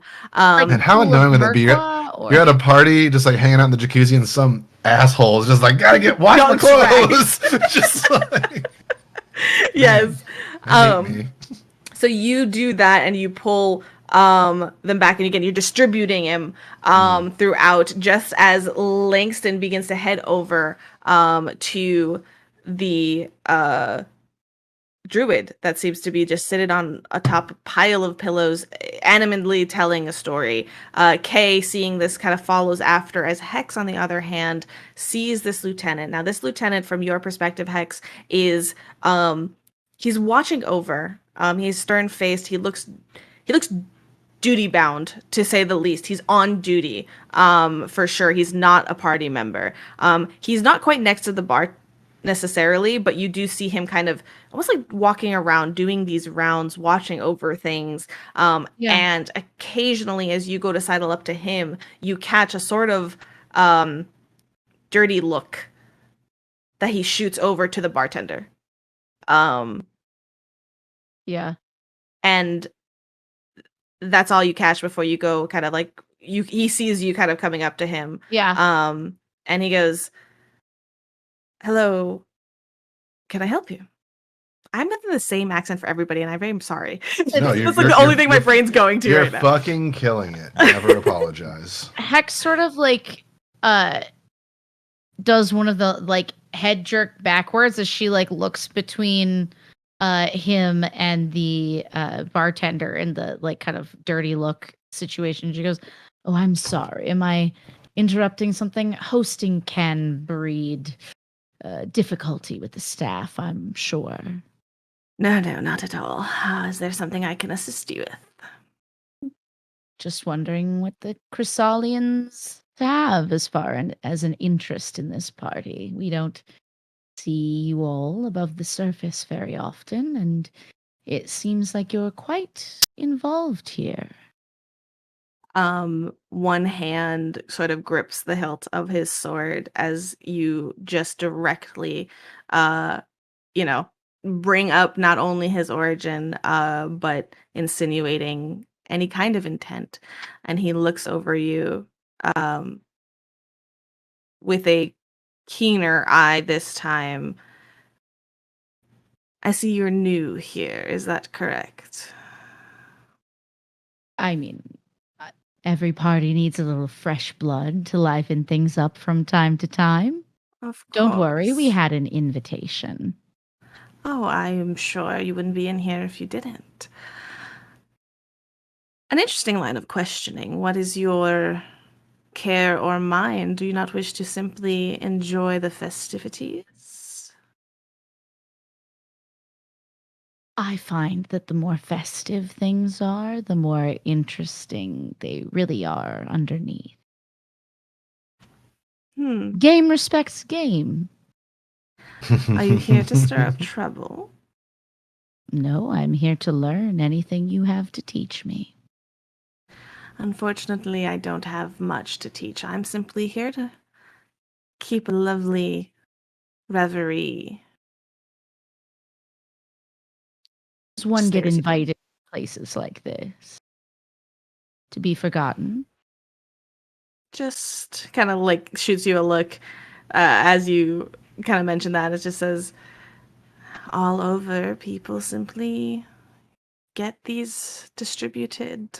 They occasionally, we give some to those that decide it's time to go home.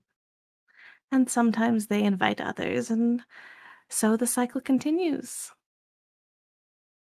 I'm sorry, your name is? Lieutenant Miano. Hexandra Grimthorn. A pleasure. And who did you all come with? Kind of looks over you to like see who your crew is. Yeah, I think And she's just rather where they are. Yeah, Are we she's sort gone? of Yeah. aware that she has, for better or worse, awakened his attention. And she says, no idea. They're just, honestly, a bunch of chuckle fucks. I have no idea where they got off to. And then she's like, oh, Anne, there you are. Anne, my Uh, dearest and oldest friend. Yeah. Why don't I offer you a drink on, well, everything is on the house here. And I promise nothing untoward, but I seem a little uptight and, we're trying to keep a vibe. And he kind of like walks over to like almost kind of just like guiding you, Can I not just, forcing like, you necessarily. Insight this man to see if he's trying to, like, Yes. make me Yeah, drink yeah, some yeah. shit and roll some saves. Yes, please. All right, that's a 14. Okay. He did say like nothing untoward, like he's not like going to do anything to your drink or anything like Yeah. that.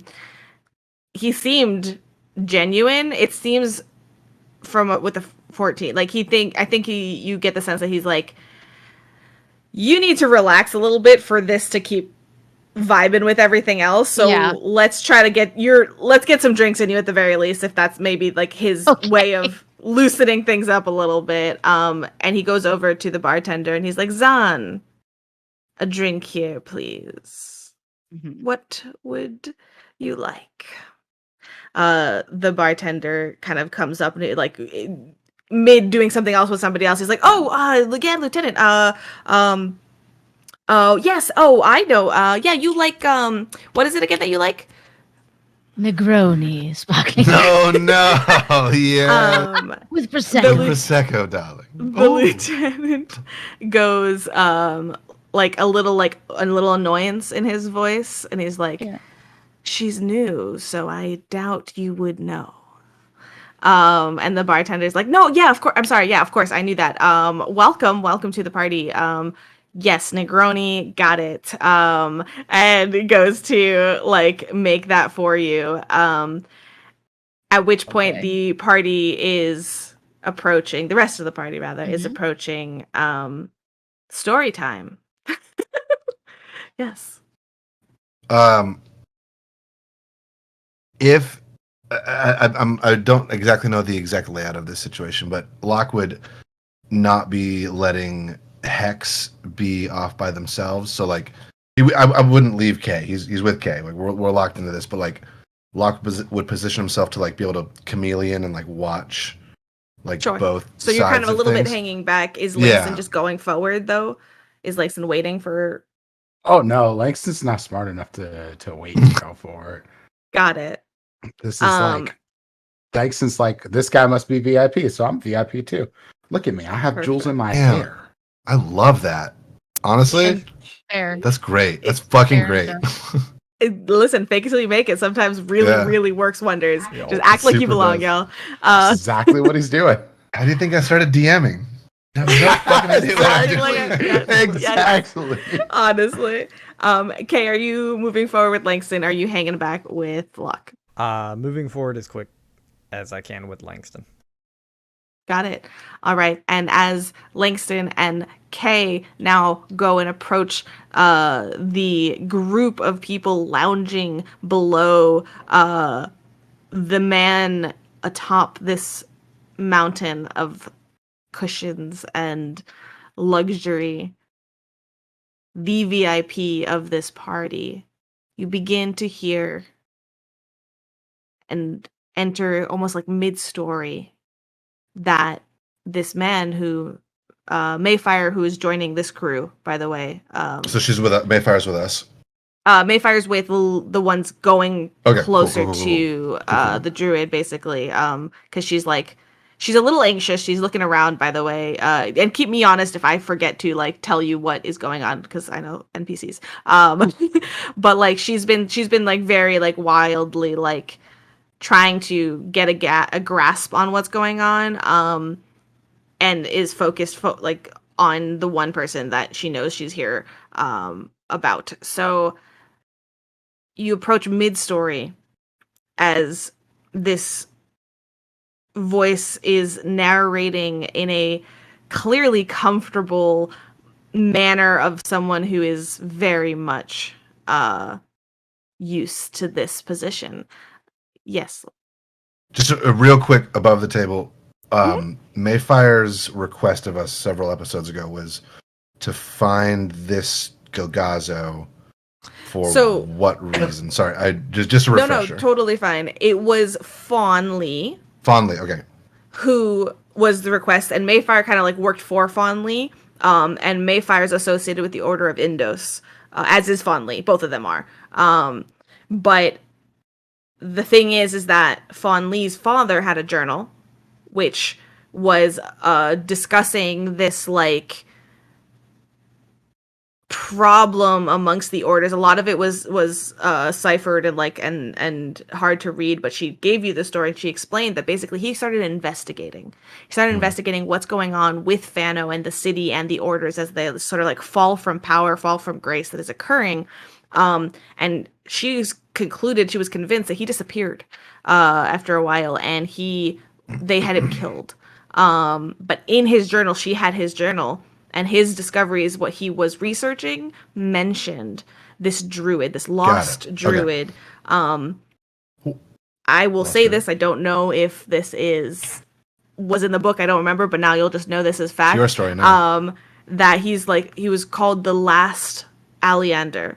And he was the key to saving Fano. Whatever it was, he had the power. He was going to be able to do something about this, and she wanted to find him and bring him back to Fano so he can help. Got it. So this Gilgazo might know where Father Fondly is, might know what's going on with the political structure in Fano, and might know how to save the Murkwa situation. Is that a good? Cool. All right. Maybe. I mean, yeah, you can guess that he is somehow involved with a lot of this shit. Got it. Okay, cool. It's been a while since we've talked about our overarching mission. Yeah. Makes sense. No, Yeah, good clarification. Yeah. So with that, however, as you go to within feet's length from the person you have been searching for, we will take our break. Oh shit! Whoa. Yeah. Oh no. Because it That is means 10 we're o'clock. about to die. Now, No, Oh, the battle's about to shit. ensue. I'm killing some of these jacuzzi dead. goers if we're going for Yeah, it. yeah, Just for sure. Blood at the water. We should have called this Shark Tech. no, yes. So.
So That we come druid back brain. with a Lieutenant Miano piqued interest and attention focused on one Hexandra Grimthorn, who is asking all of I like the crackles, all of the All of the or perhaps right- two-pointed questions.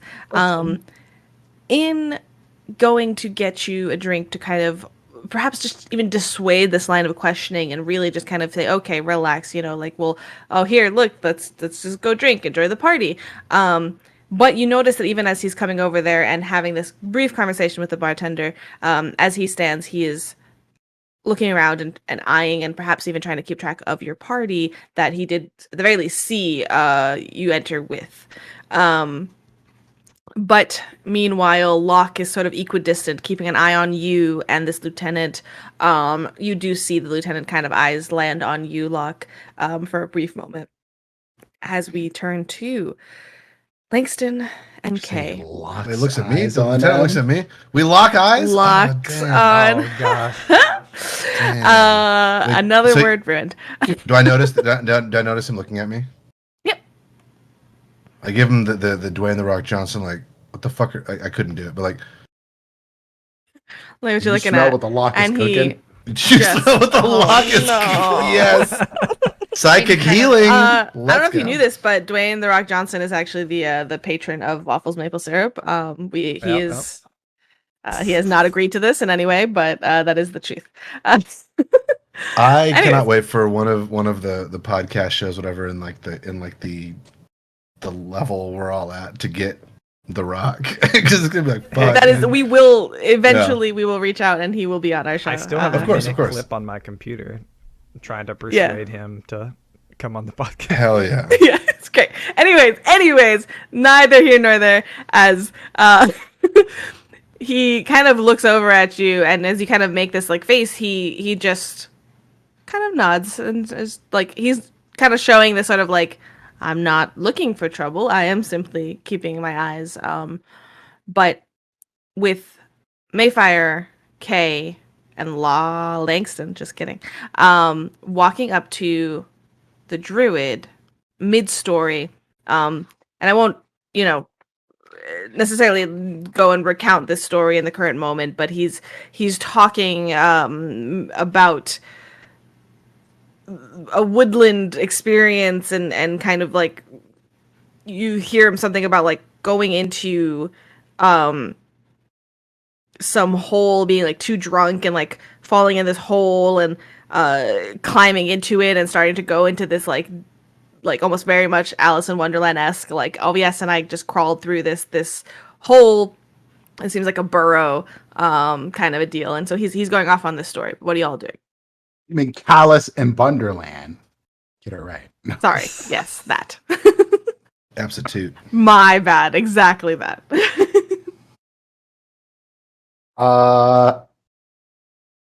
You ever seen that, someone come into the middle of a conversation and they just do like that? Exactly. I remember that, just like you did, sort of thing. That is Make exactly me what Langston is doing. either performance or deception check. Can K aid and give him advantage? Yes, since they are there. Sorry, there's a bunch of cats fighting outside my window. That's really strange. If you can hear that, I'm very sorry. No, we can't. But now I wish we did.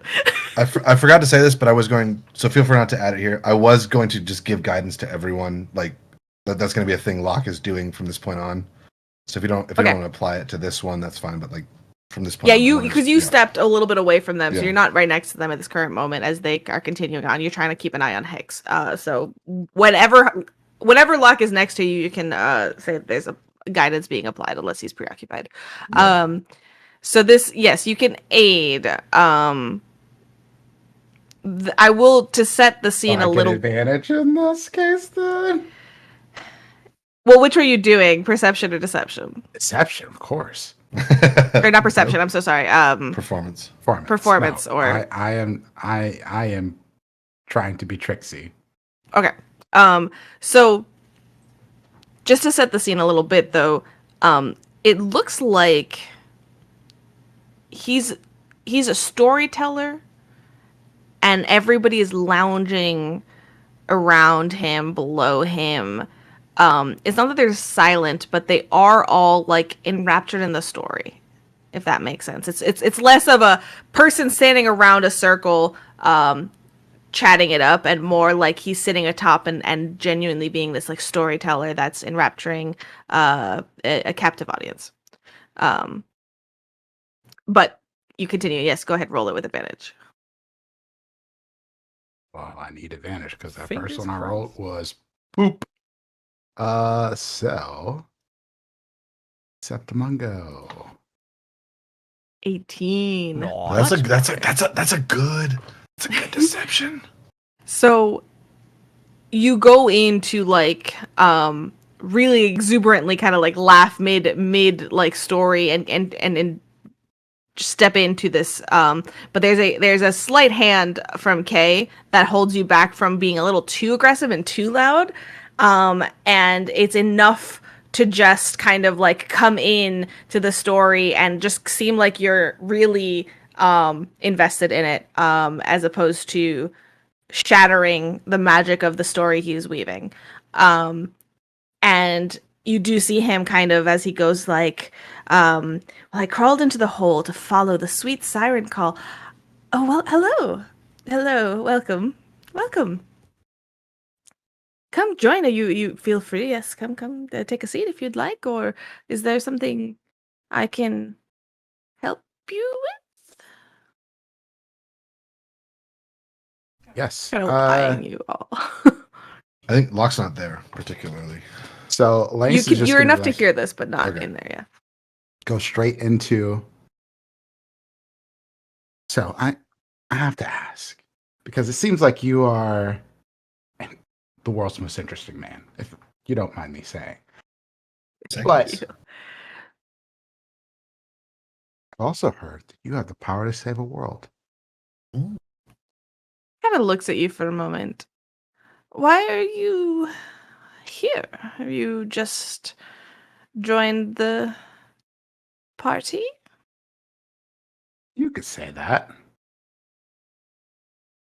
Well, I mean, it's I who shared this with you? I've heard a few things here, a few things there. You know, the word gets around when someone is as great and powerful as you are. Um,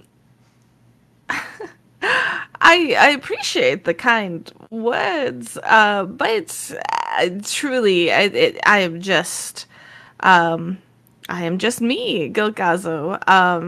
What's your names? Looks between Langston you two. Mossong, jewel crafter, and family of awesome people, if I must say so myself. Oh, fascinating! I would love to hear more about this craft that you do. I'm always been fascinated, and it's genuine. I know my voice kind of went a little ingenuine there, but he is genuinely like friendly and engaging and personable with you. As he's like, oh, and kind of asking you pointed questions before turning over to Kay to allow them a space to introduce as well. Yeah, and Kale raised a gauntleted hand at like a wave and say, I'm Kay. And if I can back up my friend Langston here, usually things that are written in books are not untrue. Mm. Well, I appreciate it greatly. But well, come, and I'm sorry to interrupt the story, and kind of seeing this intent from you all to engage in a bit more of a personal conversation. He's like, I am happy to continue the story in a little bit, but let's get a little bit of a refresher. I'm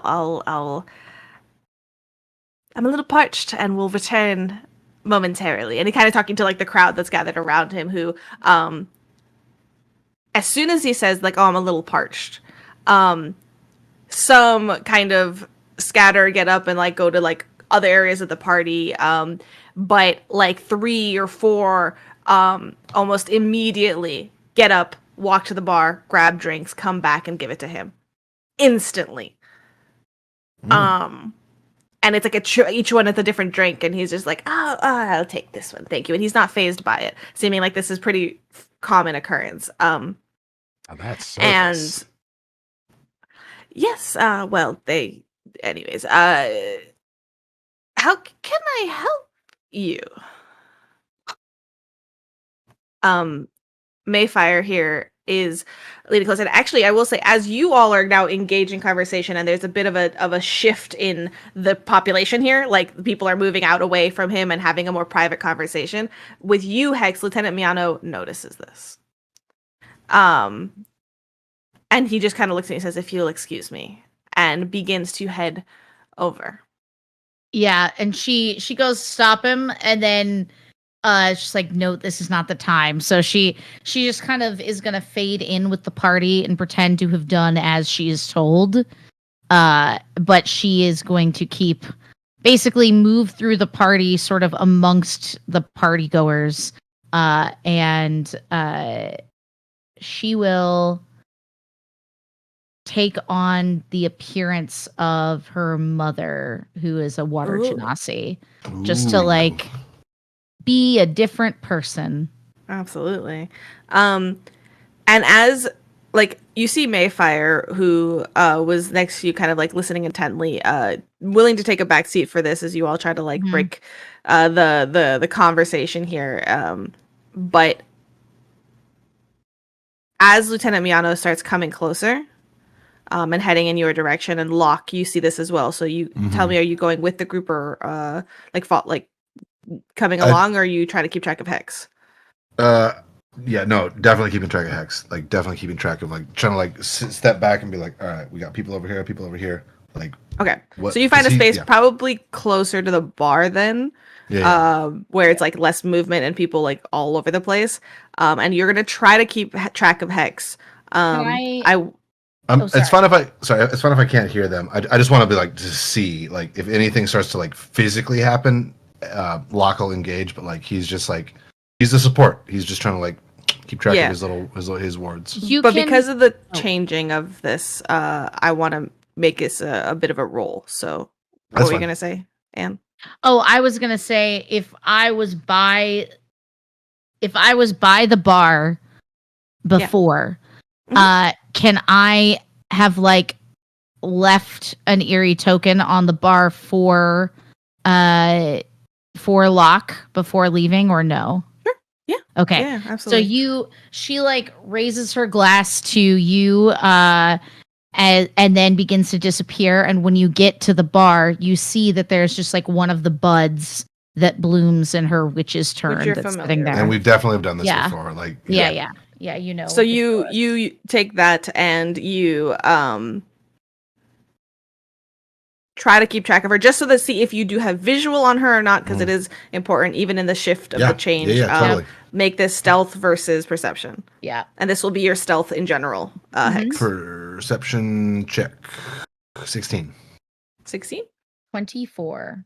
24. I don't see you. Yeah, you go to the bar after seeing this, and as you kind of turn back and after you grab this little token from Hex, you look back, but they've shifted. They're no longer Hex, and that is enough for you to lose track. Now, general information, Hex is Locke is kind of panicking a little bit. So you're panicking. You're like holding the seed, and then in your mind you hear, "Don't worry, I'm still here, darling."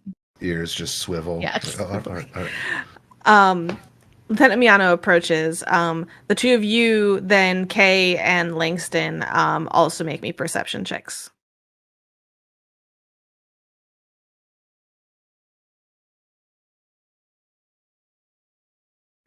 $15. Yeah, I'm rolling good for my 16. -2 perception. That is pretty good for -2, yeah. You're rolling better than me, and I do not have a -2. I have pluses.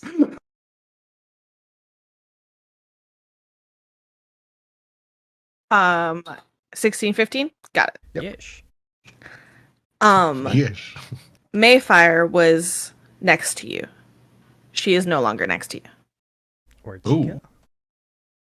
Probably fine. You no clue. But it seems that as soon as Lieutenant Miano started approaching, she made herself scarce.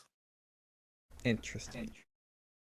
And Lieutenant Miano approaches this conversation, and Golgazo kind of greets him with a smile, and it just says, "Friend, just having a conversation. How can I help you?"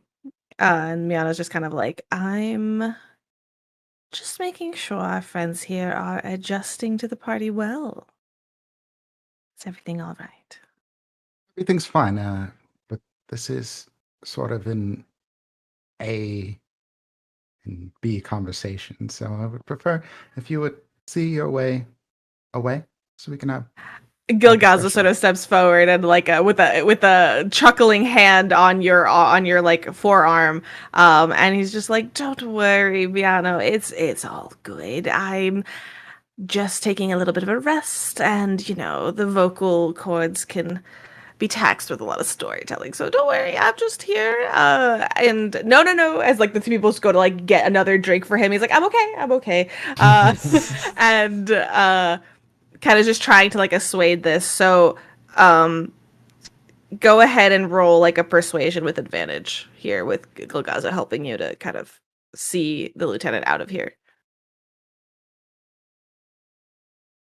If the lieutenant Okay. starts to cause problems, Locke will have an action readied. But Okay. 15. 15. The thing is that our good friend here is a special guest, and if you don't mind, for his protection, I will let you have your conversation, but I'm simply going to be right here. And like steps like a half step back, like not truly private, but like he's keeping an eye on you blatantly. Can I roll an insight check? I'm trying to check what is this about? Yeah, please.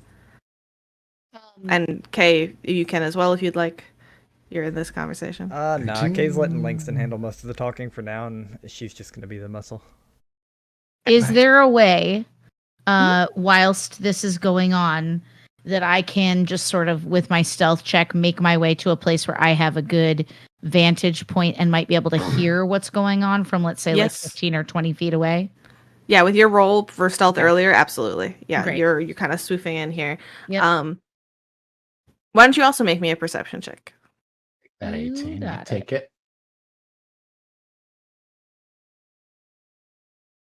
That's a 20.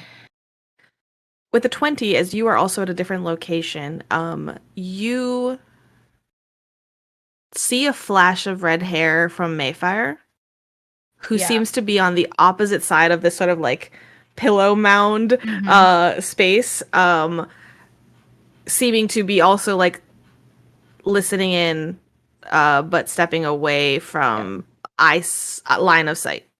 So Hex is going to send a message to Mayfire? to Locke. Locke. She can't send it to Mayfire, sadly. Oh yeah, sorry. only one person. And so she says to Locke, there's some magic at work keeping people here, keeping the vibes in check, keeping our friend here. I think if we try to extract him, it could cause violence. So be ready. can I respond? Yeah. Yes, Okay. but 1 second, as with this Yeah. 18 from Langston, sure. you are looking at the situation. I have And an you've read idea the how room. I approach this. Here's the thing. You also failed your con save earlier. I did. And so you're okay, The wet rat. but it's a little fuzzy. And so I will give you this 18, but I will remind you also from like a player perspective of how you want to really play this, as things aren't fully sticking in your head. Some things are slipping through like a too wide filter, so to speak. And so you're looking at this and you have heard of Gilgazo and everything that Fawnlee had told you, and you had recalled that he needs to be found and he needs to get here. But now you're seeing this and the confusion of like, wait, why is he so intent on this? Are we disturbing Gilgazo and he's really protecting Gilgazo? But there's a dissonance here. And you very quickly can kind of think, this is one elaborate trap to keep Gilgazo here. The party goers, the everything else, that's to cushion the jail. But this person has only focused on the druid, and it seems to be that this person has personal interest in keeping him here, and is therefore wary of you and your approach being so new to the party. And then you're also like, oh, this is a really great party though, and everything's a lot of fun. And oh, hey, there's the druid that you're looking for. Yeah, I think Langston is just a little confused about his feelings right now because, like, there's all kinds of fun things happening here. And he doesn't like this lieutenant guy, but Langston doesn't have a whole lot of respect for authority anyway, so that sort of thing. And he's just like, "You're killing my vibe here, bro. I was talking to this druid, and now you're making things awkward." He's just like, "Fine, we'll talk business around you. It's not like you're going to understand what we're talking about anyway." Perfect. That's good. That's real good. That's real good. Okay. Gilgazo kind of gives this apologetic smile. Sorry, you were saying something, Kay? Kay is just. I'm not gonna like completely block his path or vision, but Kay is going to position like one shoulder in front of the guard, in between the actual conversation happening. Mm-hmm. Okay. And so you guys talk. What in general are you trying to ask of Gilgazo at this current moment?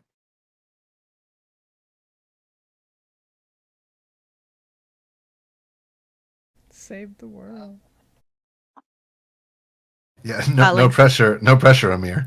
I suppose I would ask him, like, does he know what the situation outside is? No. Unfortunately, I've not been out in quite some time. Is there an issue? Yeah. You don't know what's going on with the fucking now my names are failing me. The Endos, orders? the Narquois, like the different orders. You don't know any of this. Do you I'm assuming you, as you go through like the orders, you're saying like the order of Indos, the order like naming them. And he does kind of look for a second and goes, "The order of Indos, what's wrong?"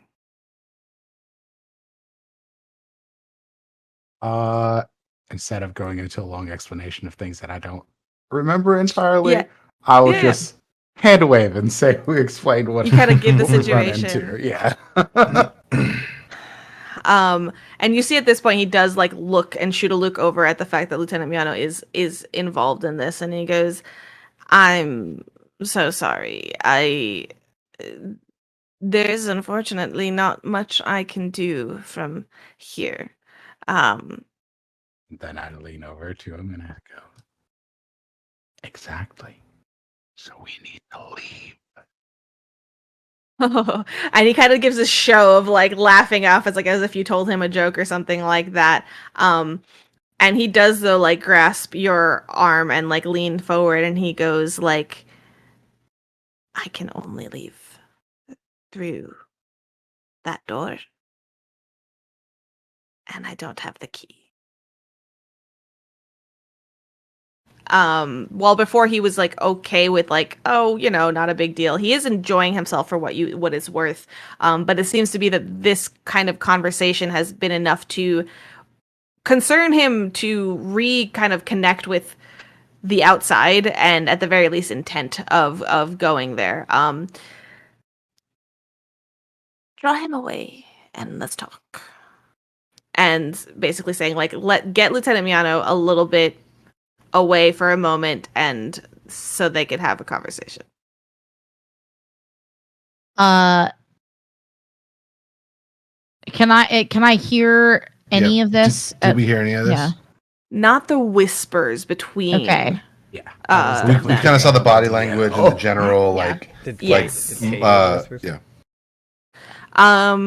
Yes, I'd say you kind of sticking. You're sticking closer to the group, just putting yourself between the lieutenant. I'm sticking closer to Langston and the druid, putting myself between the lieutenant and them. You can hear it then. Okay. So yeah, then real quick, it's Langston, Kay, the lieutenant, and Gilgazo. Yeah. Locke is at the bar, and Hex is in disguise. Kind of around in the party, close enough to hear. Yeah. Okay. So after. Oh, go ahead. Don't let me interrupt you. Go ahead. Kay will kind of bring the gauntleted hand up to Langston's back and break it. Just say it out loud for enough for everyone to hear. Why don't I get us all a drink and then we'll get out of here? Sounds good. Let's do that. Kay is going to start heading to the bar, obviously not knowing what Hex is about to do. And then Kay's gonna get close to Locke and say, "Follow my lead," and rear back to punch him. Excellent. Because at the same moment, Locke was sending that Bud message to Hex, being like, "Shit's about to pop off. Yeah, Let's go." She said she's like keeping an eye on the druid in Langston and sees you take off, but she goes, yes, we're going to need a distraction. And then she turns towards you right as the hand is just rearing. Do we need a back. distraction? Because I've been prepping something in my mind. We have a floating band above us on a rock, and I have shatter. I'm ready. I'm ready. I'm ready. I've been ready for this Amazing. melee. I'm so ready. It's the moment I lived for. So at this though, so Langston, what are you staying by Gilgazo this current moment? Oh yeah, I'm or are staying you also by like saying, Gilgazo. oh, Yeah, we'll this go? is now I'm going into the whole deceptive sort of. And yes, and that was the one time that my uncle taught me yada yada yada.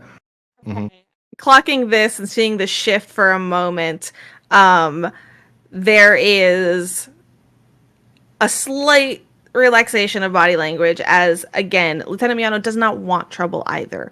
And he's like, okay, well, if y'all are just gonna do whatever. It was a bit of a sharp shift, so he's not like fully like not sus of you all yet, but he's willing to take relax and nod and kind of give a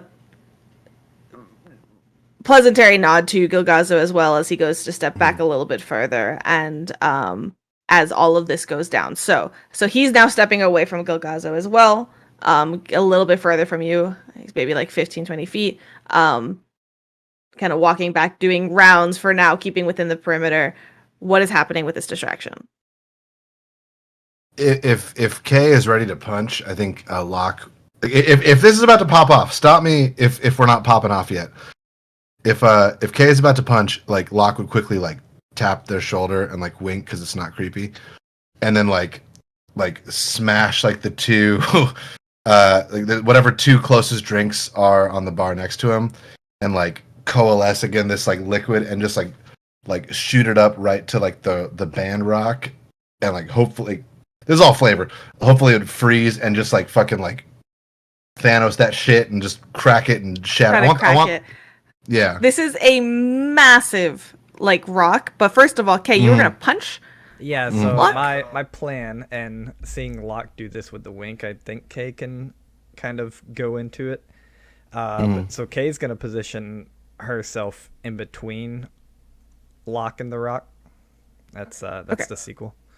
Locke and the rock. Lock on the rock. Lock on the rock. No. Rock and rock connection. And they're gonna go to punch down. They're gonna purposely miss. They're hoping Locke's gonna dodge, but they're gonna purposely miss barely and like crash through the bar with their gauntlet in hand.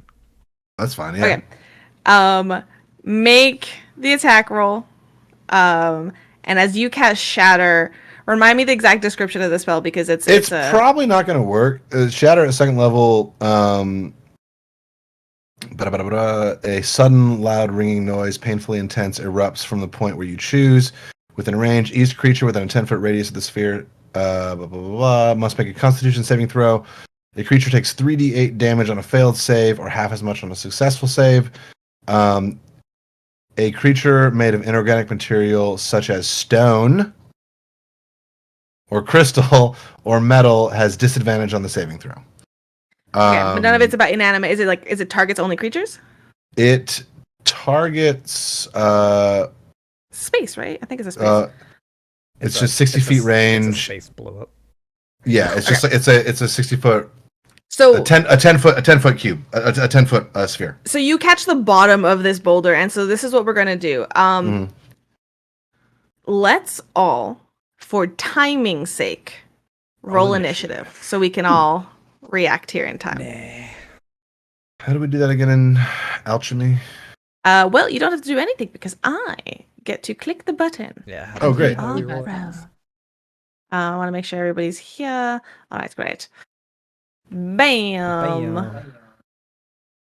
Great. Okay, so 3. unluck. Hey, baby. Here's how I'm going to do things. Lieutenant Miano has just stepped away. So we're going to have him go. He was like, okay, he nodded to you and he stepped away. Locke, this is when you throw this up in the air. Kay, you'll say you'll have that held action, so you just go ahead to do this now. And the timing of it is that basically you smash down missing, you don't have to roll for it, you miss Link or Lock, and it smashes into the like bar about the same time that this crackling and like shower of pebbles and small like just debris comes down from it. The whole rock shifts in a way that stops the music as all the performers are like, whoa, and in one quick moment of a 1-2 punch, literally the entire vibe of the party shifts as the music jolts to a stop and everyone turns to look at you as like, oh, what's going on? There's confusion, there's murmurs as the crowd begins to just stir. At which point, well, let's look at you, Langston. What are you up to? Langston is sticking close to Gilgazo, making sure that he doesn't get hurt. And as soon as he sees an opportunity to shuffle him out of here, he's gone. So you We need to find this key. are pulling Gilgazo basically aside to just try to have a conversation because there's nowhere really for you to go necessarily unless it's just for conversation. So what's your intent? Yeah. So I want to get somewhere where the least amount of eyes are on us. Like, so this distraction, as soon as Langston sees there's like people's attention are elsewhere, he's pulling Gilgazo aside and just kind of trying to hide till there's a moment to GTFO. Okay.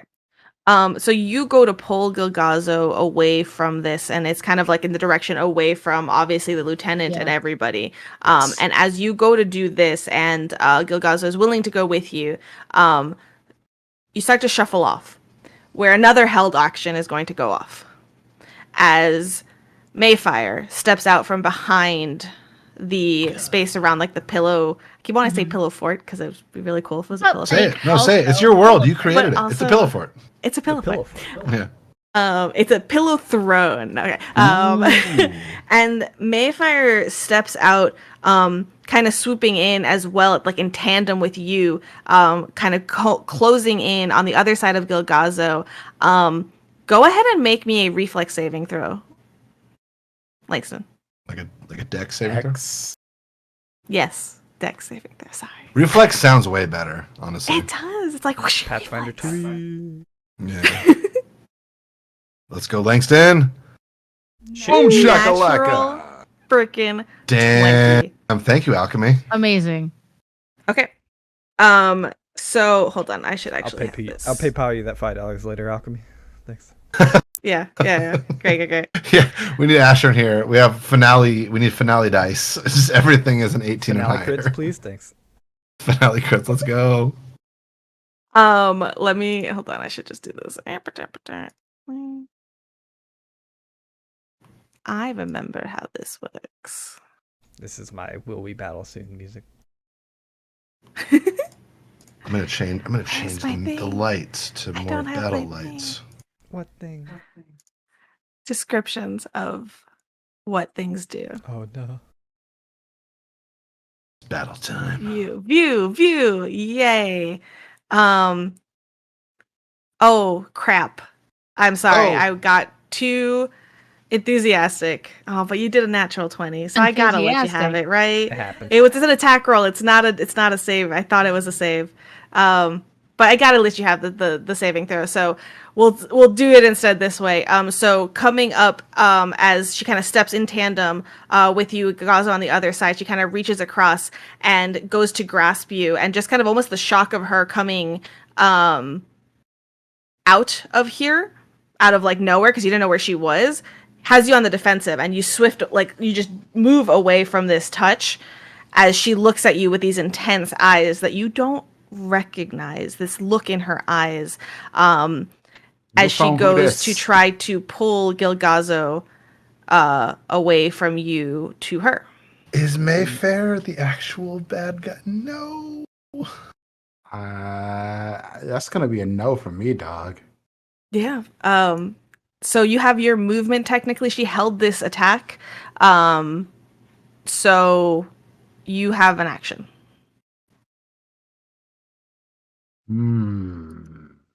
Go But you had Langston. Gilgazo in your hands, and I will say you probably at this point don't have a weapon drawn. That's okay. I don't need to have You a have Ida, weapon though. drawn. I have Ida, exactly. Yeah. So Langston's just going to get the fuck away from her and use Ida to slow her down. And this pains Langston because he has a little crush or what have you. You had it on Fawn, though. Well, you know, Although a little maybe bit of both. column A, a little bit of column B. Who could say? They're both great. Actually, I didn't roll the initiative for Ida. She has her own initiative. She's not But- technically. Doesn't she share yours or no? She goes right after Nope. you, right? For the summon For Drake. this, because of the way Sure. the Then tokens we'll go. do it this way. Yeah. All right. Yeah. Then in that case, I'm sorry. Now, if you Mayfire, step but- away, though, you've already Uh-huh. had your movement, is all I'm going to say, because you've moved with Gilgazo. Uh-huh. Okay. That's fine. I am going to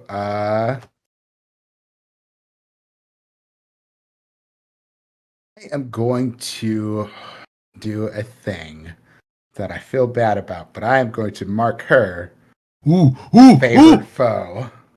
Oh shit! All right. Because if I have to put her down, I'll have to put her down. And she's then, showing her There's cards. a bit of confusion. You have no clue what just happened. I know she reached out to you. She was definitely casting a spell, and there's an intense look in her that's eyes. exactly why I'm marking her a favorite Yeah. foe. But absolutely. And happening? I am going to have Ida bite her. Okay. Go ahead. Yeah. I feel like that's Ida's such like a attack is +3. oh Ida, come So- on.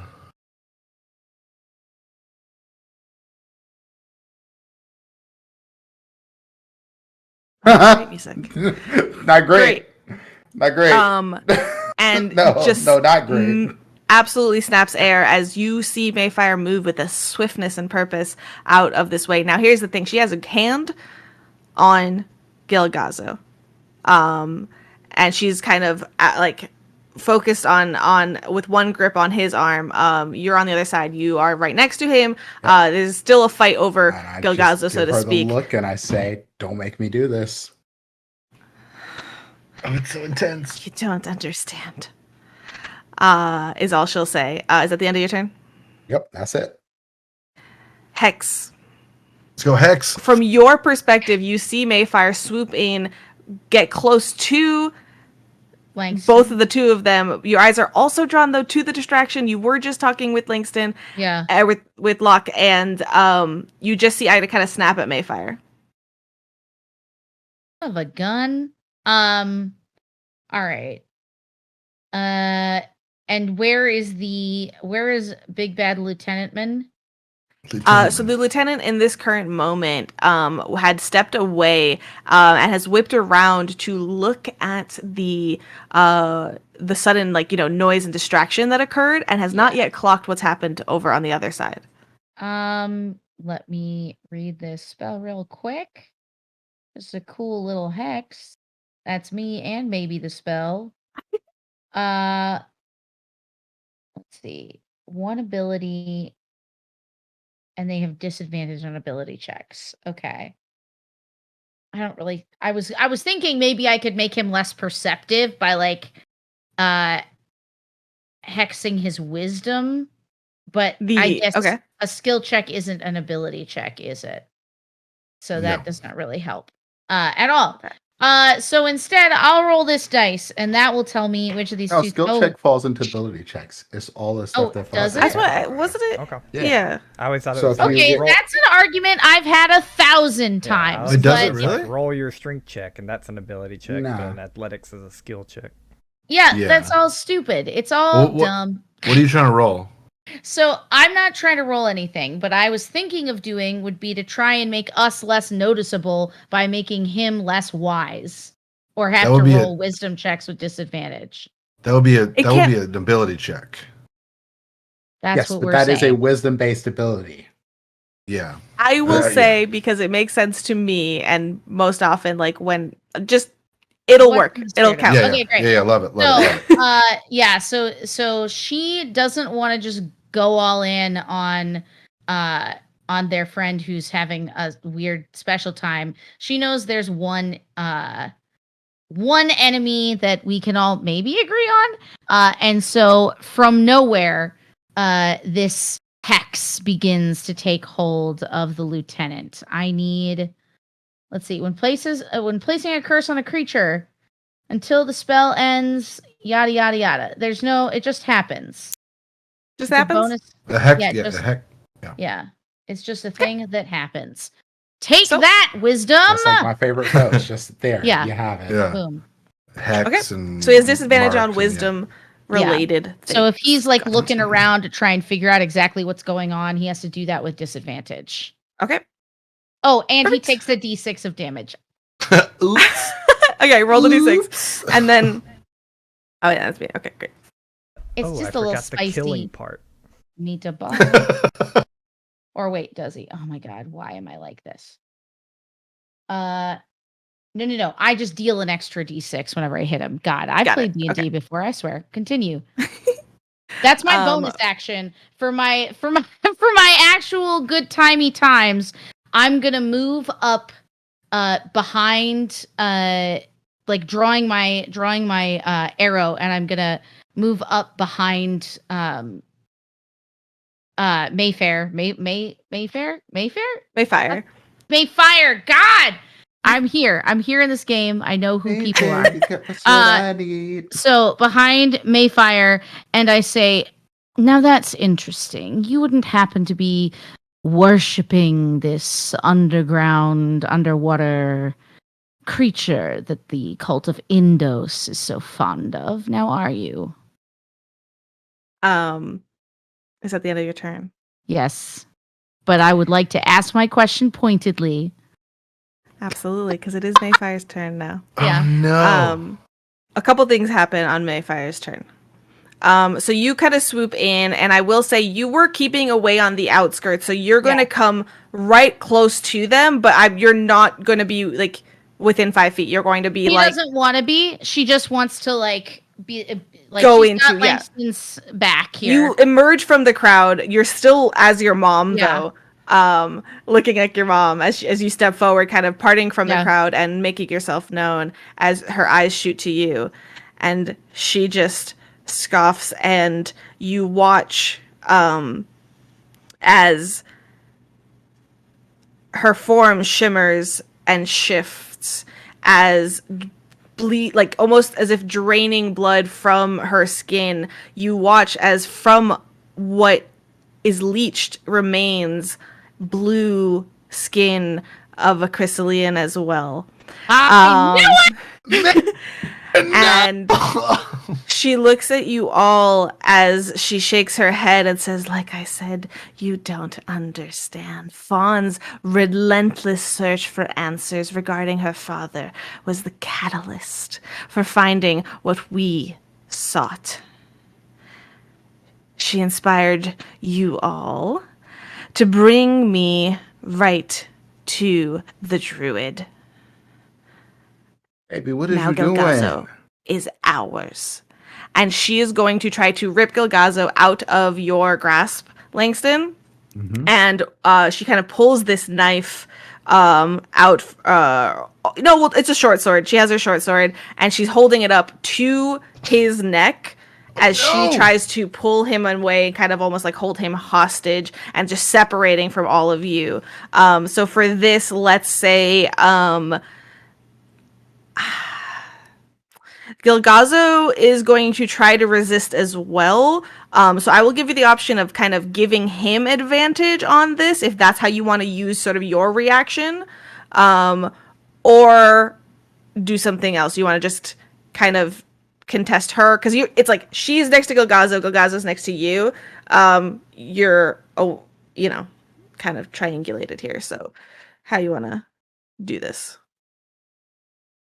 Well, You could wait. You could try to take an attack of opportunity if she goes out of your range with Gilgazo and not break the contest. That's kind of what I'm thinking as the move. Perfect. So she's gonna do this against Gilgazo, and then you could use your reaction to do that, or you could use it to give Gilgazo advantage, so to speak. Yeah, but he's probably gonna suck at this, so I'm just gonna roll with the yes, I would boop her in the face. So, I have to roll for both of them. Great. It's just got so intense, by the way. I'm like, yes. So she, with a short sword to Gilgazo, who is nonetheless an older man, gets kind of like a little shocked at what's all happening and gets pulled away. And so with a sword to his throat, she's managing to pull him stumbling away from you all and trying to put herself now in the same direction that you were trying to go, somewhere where there was like not a lot of people. She's trying to kind of step away from you all to a space where she can at the very least, not have to look 360 around her. So she kind of, I think at this point actually basically puts her back up to this pillow fort as she pulls him backwards, staring at all of this.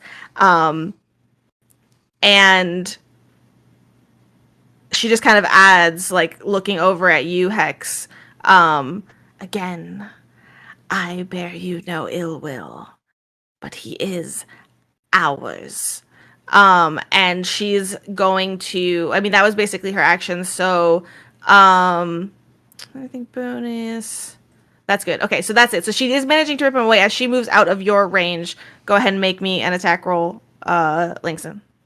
Yes. Come on, Langston. I also can't mark her with favorite foe until I actually hit her, so she does not have the honor just yet. Got it. But that's okay. That's okay. Wait, is this next time? Intent, though. Intent. Just use this. I actually have a scimitar, but I forgot to change it. But the spear has the same stats, so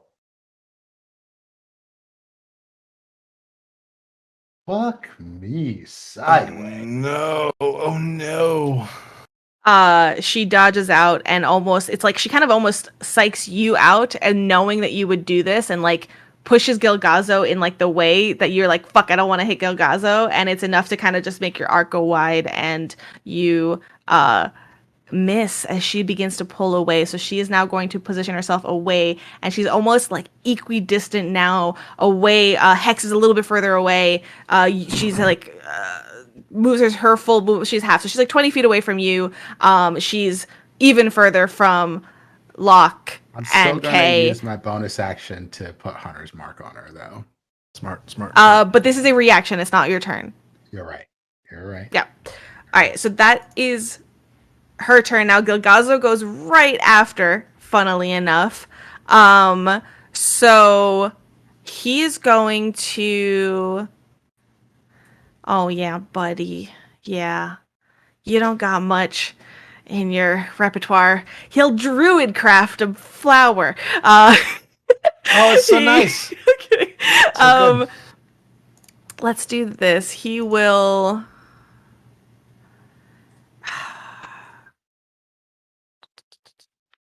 Okay, so what he does is, in his kind of inability, he doesn't trust in himself to be able to,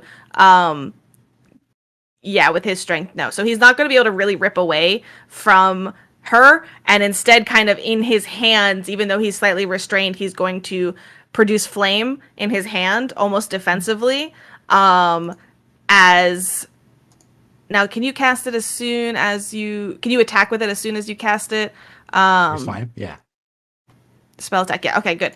So he's gonna go ahead and do that. Cast. For a natural 1.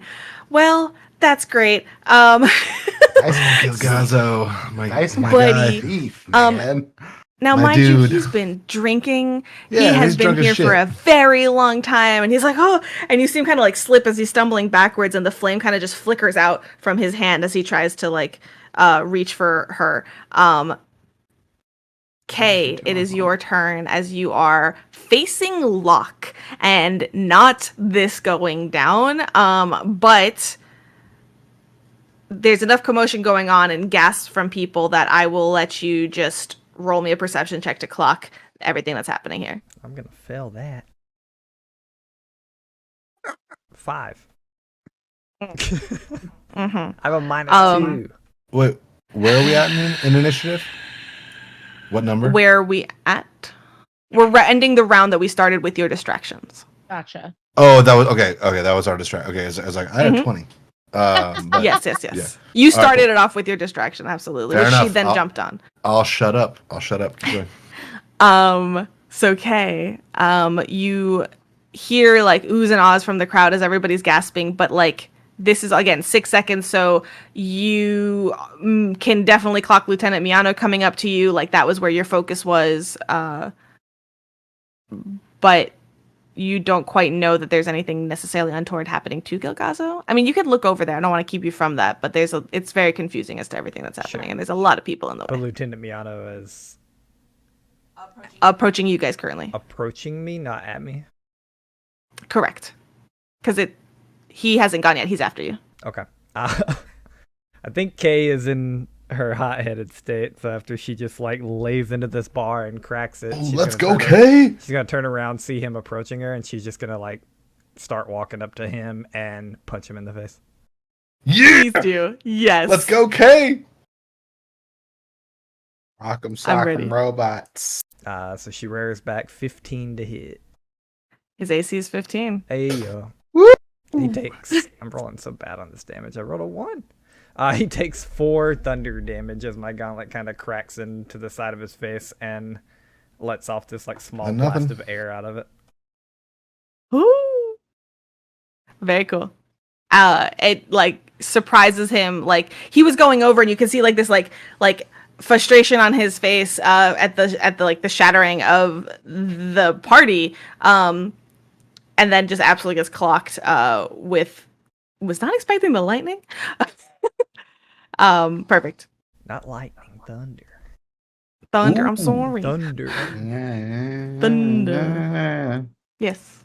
What else? And then she'll like move around to the other side of him to try to be closer to most of her party, but stay within range of him so he can't take an attack of opportunity. Kinda Yes, perfect. Putsy with him. Dang, I'm so you- excited to see Kay. Just like I feel like this is it. I feel like Kay is level about to do 3, some like shit. absolutely Let's go. walloping. Let's Yeah. go. So Lieutenant Miano's turns now, who as you kind of circle around him, he goes to follow you, and he's gonna get his own perception check now. Okay. So he looks over, and then he kind of looks up over you, and you see this like listen, he's blue already, but color drains from his face, not like her. He's a light as he blue seems now. to not like what he's seeing over your shoulder. And what he does is he kind of calls out backwards to the bartender, and he's just like, "Stop them!" or "Stop her," is what he'll say, because when he sees who has him currently, and he just goes, "You stop her, stop them all!" As the bartender is going to join this as well. Let's don't go! have Plus I'm just 4 is gonna all have around. him That's all he's got. initiative. Yeah, 20 is on everything. He dies. He actually just got a 20. Amazing. But that's okay. That's my name. See what you did there. All right, I'll do this in different ways. I rolled him and he put him above, whatever. So he does that, and then he's going to draw his sword. And let's see what you got, my dude. Oh. This is his name, Right, Derek. right, Let's go, Derek. right. Well, dude. Okay, yes, he's going to draw it with 2 hands currently. As he pulls this long sword and tries to not swing at you, but break away from you and charge towards Mayfire and the druid. Are you going to take an attack of opportunity? When I see him look over my shoulder, can I get another perception check? I will let you do that with advantage. I'm pretty sure you'll see it. That's like I said, there's people in the way. Oh, I'm glad you got advantage. 3 and 14. Great. With that, there's like a person that ducks in front of you, and you're like, wait, I don't. Oh, and then you see it as what Mayfire was wearing, but now a blue, elven individual seems to have a short sword at Gilgazo's neck. Yeah, they're rearing back to like punch him in the back of the head, or maybe like grab the back of his collar or something, and then they just let him go. Okay. So he starts trying to close the distance over to where they have now pulled themselves, as I will bring the bartender in here, as it's the top of the round. And so the bartender, you see, goes, and he takes his hand that has this gauntlet, like steampunky thing, and he starts making certain gestures with it. Thing is, he's been subjected to this mist for a while. 1,000 years. And that can sometimes mess with the head. So let's see if he remembers how to use the glove of the puppet master. The glove of the puppet master. Oh no. Well, that's great. That's not good. You see him try to do this, and he's like, okay. And he starts to do these like hand motions with his hand. And what happens is, as he does this, you watch around you the party goers that were, some of them that were attending to Gilgazo, that had like the drinks that were instantly back and forth, alongside random ones in the midst of these crowds. These people begin to, for lack of a better word, glitch. And you see these individuals throughout the crowd, not everybody, but a portion of them, begin to cycle through multiple forms: elf, human, orc, half elf, just start shifting through these different forms. And you realize that you're looking at people that are not people. These are Feyquin, not something you have ever encountered before. And they are the puppets to the glove of this puppet master, but this poor bartender does not correctly remember how to use this. And the thing is that when they start glitching, the crowd begins to like just gasp in shock and stuff, as the people that they considered their friends are not friends, but rather constructs. No. And there's now going to be an increased magnitude of panic in the crowd, and Lieutenant Miano's pissed, as always. And you realize maybe that's why Lieutenant Miano was not liking this bartender so much, because he kept forgetting shit. But IKEA furniture, but you still have to read the instructions. Locke, it is your turn. How far away is Mayfire and Gilgazo from Locke at the bar? I would say it's maybe like 60 feet, double movement. Got it. Okay. Unfortunate for them. I mean, for me. That's fine. I mean, Locke's... Okay. Locke's going to... I mean, he's just going to dash. Is kind of uninspired at the moment, but he's going to dash, hopping, like jumping, like Deku, like using all for one off the rocks that are falling. Gets right in front of Gilgazo and Mayfire, and just like stands there, aura in hands, and is like, "I have no more actions, but don't pass me." And then as for a bonus action, this might be a bit of a waste, but I don't give a fuck because it's the finale. I'm going to cast Now when? Shield of Faith on Gilgazo, which gives him just some more AC.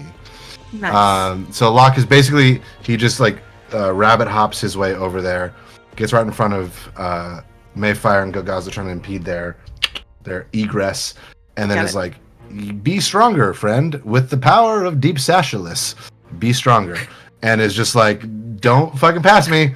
I will hit you with this ore." And that is it. Amazing. Okay. Langston, it is your turn. Okay.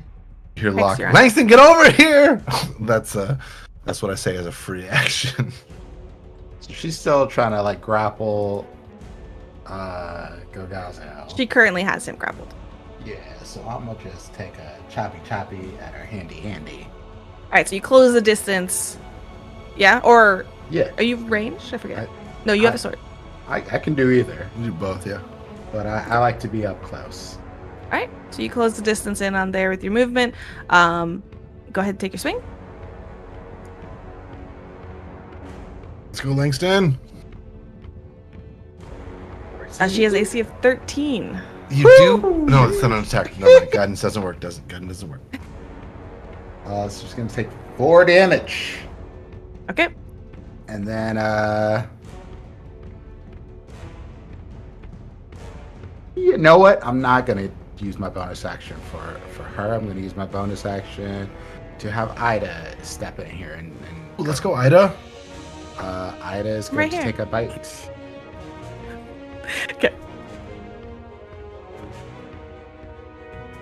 Can't keep rolling this. No. Yes, we can keep rolling this terribly. Fuck me. Amazing. With the 7, Ida's like on your shoulder, hopping up and down, trying to get a good bite, and is unable to. Is that the rest of your turn? She's gotten bigger now. She does. Maybe walks Maybe around. Ida's a vegetarian. She don't want to be biting people. All right. That's Hex. my turn. I got nothing. All right. What you do? As a bonus, Come on, Hex. so Hex is like, fine. I guess it's very clear what's going to happen now. You've seen me work before, and she draws back her bow just a little bit more so it nicks the inside of her thumb, and that activates her crimson Active lights work. her crimson right, and she takes 2 damage, but it will also allow her to add a d4 to just whatever. Yeah, so At all real quick, times. as you activate your Crimson Right, as you still have some Let's go. residual Merqua in your blood, give me Uh-oh. another 20 range on a D100 Oh, no. for me, please. Why did we climb that tower? All right. Listen, You I think thought there's not my going mom to was be- in there. Repercussions? All right, 20 to 40. Let's go. So that's going to be 20 to 39. All right, it's a 2. All right. Yep, as you were. God, I hate this game, but I love it. Okay, so Crimson Right, damage of a chosen type. I guess my chosen type is gonna be fire. Why not? Live it up. What did you say? Fire? It's fire damage. So Okay. basically a little bit of flame sort of spouts from the wound as I take it, and then through the grooves that go up and down my very simple bow that has been insulted before but is just fine, you see a flare of orange flame kind of wrap itself around the bow and then fade into the wood, and it just sort of pulses that way. And now I attack her because that's Attack what her. she gets. Attacker. Who was that archery lady? Do we like her or not like her? No, we did don't not- we did like not her. like her. I Okay. like her. All right, cool. Langston loves her. Langston Langston- loves her. I don't think that's exactly No, how that's the story rumor. went. That's It's a the truth. 21 to hit. 21 to That hit. hits. All right. Kay's going to And she takes 14 damage. 14. 4 of it is fire, and the rest of it is, piercing. Hell yeah. Amazing. It strikes into her and it kind of blossoms into this fire that spreads out a little bit through her, and she winces and kind of shoots a snarl in your direction, a bitchy snarl, if you will. Oh.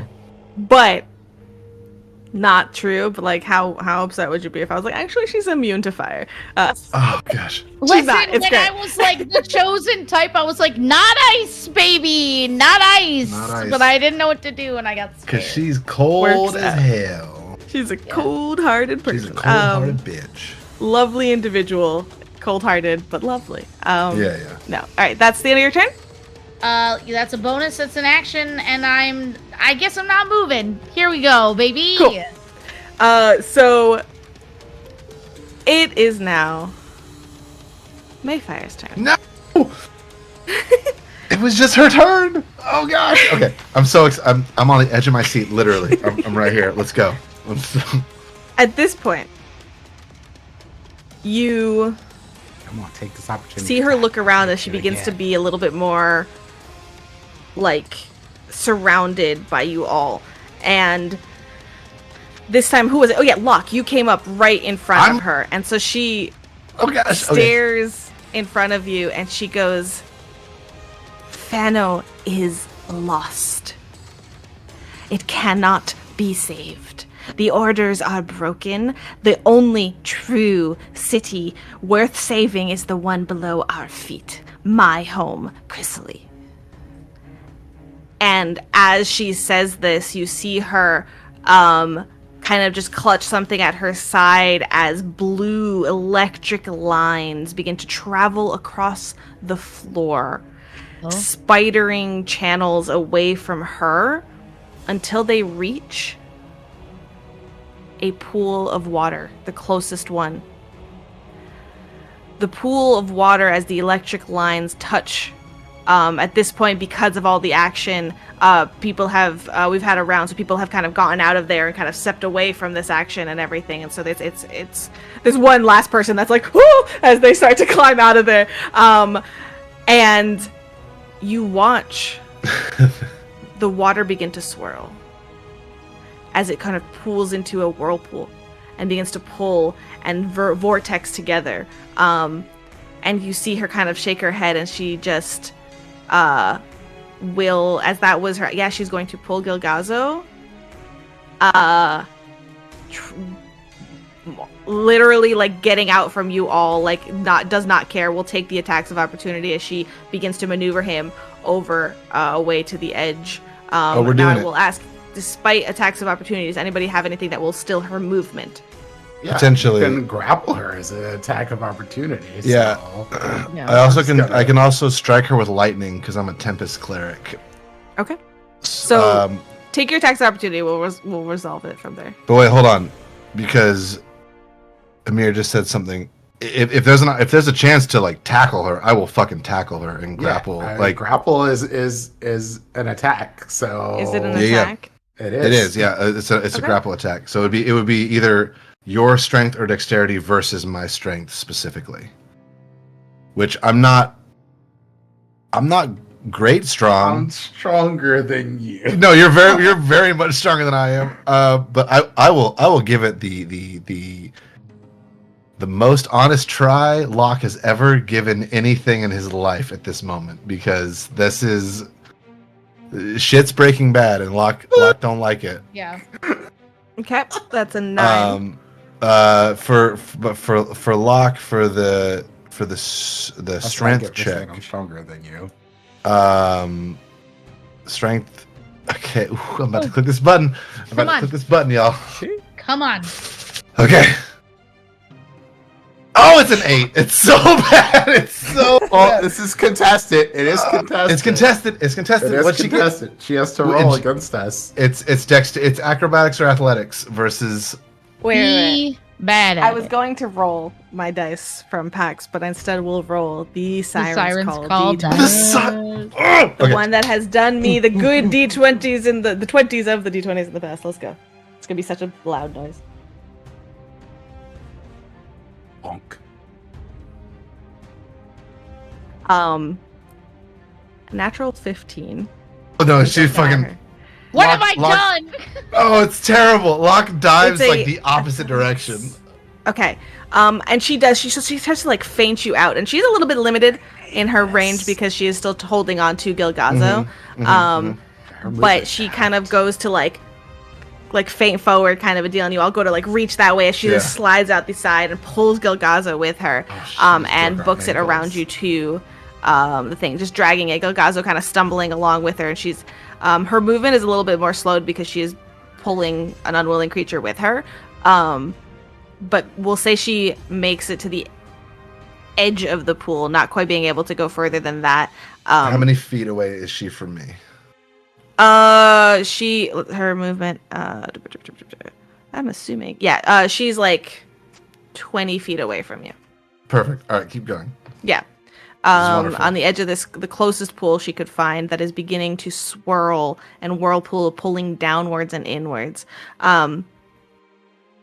Man, so that was her movement. Oh no, she did the thing. Okay, great. Now it's Gilgazo's turn, who will, seeing this, kind of panic and go, whoa, well, hold on, and will again try to produce flame here. Let's see what he got. That's it. Stop. Is it a natural 20? It's a natural 1 again. No, Gilgazo, you suck. Way. Why are we trying to save you? You're terrible. I only have one cool thing I can do, and I'm gonna try it. Flickering. What? I'm making sure this is typed in here correctly. No, it is. It is a roll. He literally rolled 2 nat 1s, which is very sad. Listen, I just rolled 7s, and this is all bad. That's true. It's all these I'm okay fake with dice. this. We need to be rolling the real dice. Yes. This dice right fucking here. Kay, it is your turn. Let's go, Kay. Do something. Right. Save us, Kay. I have a goofy rules question. Oh, it's All right. That's where we are now. This is a Waffles question, so hear me out. I'm ready. She's grappling him. I can make I have something I want to do that can force her movement. By the rules, he shouldn't follow. Question mark. What is it? What is this? What does it say? He is. Well, you got to tell me a little bit more specifically. Tell me what you're trying to do. It's a spell that can push What's the spell? people. It's Gust of Wind. That Okay. can push people away in a 10-foot wide blast. Each creature that starts its turn in the line must succeed on a saving throw or be pushed away. I can do it where she starts her turn and not him. Because of how spacing works in D&D. Right. So you would. She has him grappled. So while she has the force move and he does not, she is going to try to take him with her. So you can risk that. Okay. Then I would like to do this She's gonna have and to also try to keep gravel on him I then would in like to that do case, this and right? also set myself up in a space where I can reaction grapple him. Okay. Him or her? Him. Are you gonna push her into the pool? I'm attempting to push her into the pool and reaction grapple him Yeah, if she's trying love to that. take him with him. Wonderful. Wonderful. Okay. Okay. So Kay, rears back with her fist while she's on the run. Oh, you are not near them. How far away is it? Them. You were up with Lieutenant. So you're about, she moved. About. I said she was 60 feet away from Locke. And I was about 30. I think they're about, if I'm understanding this correctly, I think they're about 30 feet away because I was 60 feet behind them. It was like I was moved back 60 here. feet, They then were they here. went this way. 15 feet. She moved 15 from where she was, but you were still by the bar, and then you met up with the lieutenant. So they're over there. So I will say you are about because you moved a little bit closer, and then she moved that way. So 45 feet away. All right. Well, I can't make it then.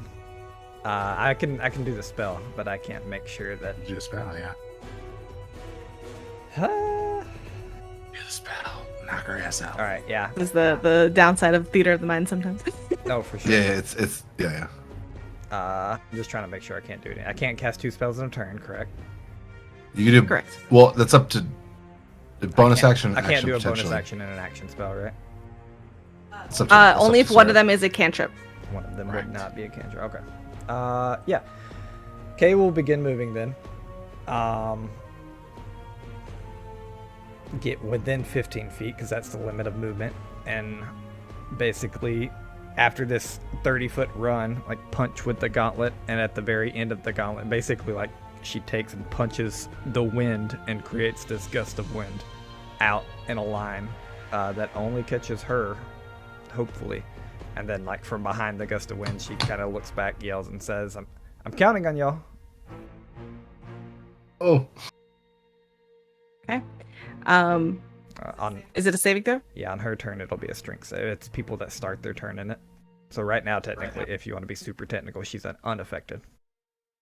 Okay. I realized that we talked about Theater of the Mind, but we have the newly added like grid token piece of alchemy. I don't know if I switched to it. Do you all see this? Yes. No, Cool. I don't see it. oh, not. You have to turn it on yourself. You go up in the top. You Switch to the click it. grid. Oh, the tactical mode? Yes. Yep. I'm playing around with this because why not? I don't think I don't think our audience can see Grid. Let me Okay. see. Oh, well, look at us. Yeah, I can see us. All right. Well, if the audience can't see it, then we will stick to Sir- what we're doing. Oh, So I just did it. think I about did it. it. Sir, Audience can see. Question. How long until my turn? 'Cause I'm about 20 to- minutes. No. Okay, I'll be right back. Okay, Oh, so now I the was- audience can. You're see good. Go it ahead. now. Go ahead. Okay, I'll be right back. The audience can see. They can see it. Yeah. Yes. Amazing. Well, I have to configure things, so it's fine. Don't keep going. Meanwhile, so that's the end of your turn, Kay. Is that correct? That is the end of my turn. Okay. So, at this point, it is now the bartender again, whose instructions at the current moment are stop all of you. So he's going to go ahead and try again. The order was stop her and then stop them. So I mean, if there's any sense of priority, Fair enough. So. I'm just being an asshole. Don't worry about me.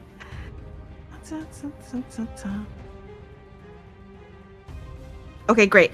This time he succeeds. And so these glitching kind of constructs of oddities stop shifting and settle into a form back to their kind of original form that they were in. These party goers, all varied, all different. And they come over and begin to kind of close in on all of this action as well. So actually, I don't have tokens for everybody, and I'm not going to do all of that right now. So, sorry. Well, it's too much right now for me to deal with the tokens in the current moment. But it's cool that Alchemy has it, and I'm glad I got to play with it. But anyways, I can just have you all floating here. That's really funny. Great, excellent. So they start closing in. I will say, let's see, how many of these Faquin are there here? Only a good several. Everybody knows that means 7. No, that does not mean. I thought it was 9. I thought that for the longest time as a kid, actually. I can't. Okay, so I'll just roll and we'll see how many come out of the woodworks. Several is like 4 or 5. So there's a couple, which is 2, a few, which is 3. Yeah. All right, Several's 4 or 5. Let's start go. Yeah, I think you're right. we'll go with 4. As 4 of them step forward, at least the 4 that are closest to you all. So I'm going to say 1 gets up basically into space with Locke and Langston. Another comes out from behind and starts to approach you, Hex. Another comes forward towards UK. And they're starting to kind of just surround. Another is making its way towards Mayfire as well. And these are constructs. These are relatively mindless beings. I think I have them here at the back of the book. They all, let's see, are going to do relatively simple attacks as they kind of approach. I will give... It's going to take some of them a little bit to get to you, so I think I will let the ones that are closest to the ones kind of centered away from everybody, which will be Locke and Langston. That one has not gotten to you yet, and it hasn't gotten to Mayfire yet. But Hex being on the outskirts and Kay being on the outskirts, they're going to get to you. So it is going to pull out the short sword, and go to try to hit you all. It's actually only a +2 to hit, so it's not too bad. They're not much. They're just here to get you out of the way. All right, that is going to be a 7 to hit you, Kay. I rolled a 20 to hit you, Hex. No, Hex, no. Fine. Fine.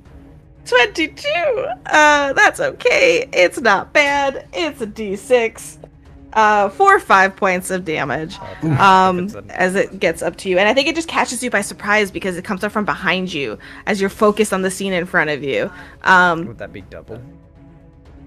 I can start healing y'all. Oh, I'm very it excited. is because it's an effort. Thank you. Yes, that would be 10. My bad. Okay. Uh-oh. That's not good. So that is now it's Lieutenant Miano's turn, who's seeing all of this, is 100% just focused on Mayfire, is going to and focused on keeping them here. And it's interesting because you see him now recognize Mayfire into who they truly are in terms of another Chrysalian, and you see the both of them, they're the same, it seems. So I know there's this moment of like, well, Lieutenant was the bad guy here, no, Mayfair is the bad girl here, but now there's this like confusion as they go and run out each other, and there's this moment where the Lieutenant is like, don't do this. And you realize that they are at odds with each other, that this guard has been instructed to keep them here and the other is instructed to take, and maybe you don't know all the machinations of what is happening in the undercity below the water. But there's clearly, even within there, some issues. So he's going to go ahead. Now, he walks forward to close the distance with Mayfire. Does this put him in the line with the gust? Yeah. So does he walked into it. What is that? Yeah, I would love your ruling on this. I would like it to be GM's call, but I can read the exact words of the spell. I was like, man, I'd love for Kay to step into the gust. That'd be cool. But it says, each creature that starts its turn in the line must succeed on a strength saving throw. And the line, though, is it an area effect or what was it? It's a 60-foot line, 10 feet wide. Interesting. And so I'm trying to catch just her with the edge of the 10 feet, but it's a 60-foot line coming from me. Starts it in this turn. That's an odd one. While it doesn't make sense, that is what it says. So I'm going to say he gets kind of buffeted by these winds, confusion. And then I can give you one more line that might help anything. It says any creature in the line must spend 2 feet of movement for every 1 foot it moves when moving closer. Yep. My brain says difficult terrain. Whoa. They should kind of like push forward. Yeah, my brain says they should be able to move double speed moving away. Honestly, yeah. Got it. That makes sense. Yeah, kind of push forward. Okay, so kind of like gets pushed into it. He's gonna go ahead and try to pull. It's gonna be a contested. He's focused on securing Gilgazo as well, so he's gonna focus on that. Ooh. Okay, so he manages to. Well, he's not gonna fight. Okay, so he manages to grasp onto Gilgazo's other hand here, as he goes to try to yank him away. That's sweet. He's fighting over the, love of the last druid. Gilgazo was just trying to tell stories, and we're all like, "Come with us, come with us, come with me if you want to live to save the world." Yeah. If you want more work and less pay, come with us. Come with us. You don't know us. All right, so he manages to grasp onto it, but it's going to be this awkward, like, contested save with Mayfire to pull away, in which case, here's what I want to do, without, just for timing, and I don't, why did Kay roll initiative again? I didn't roll initiative again. Thanks, Alchemy. Oh, it's doing the thing! It's doing the thing again! There's 3 Ks. No, Alchemy, come on!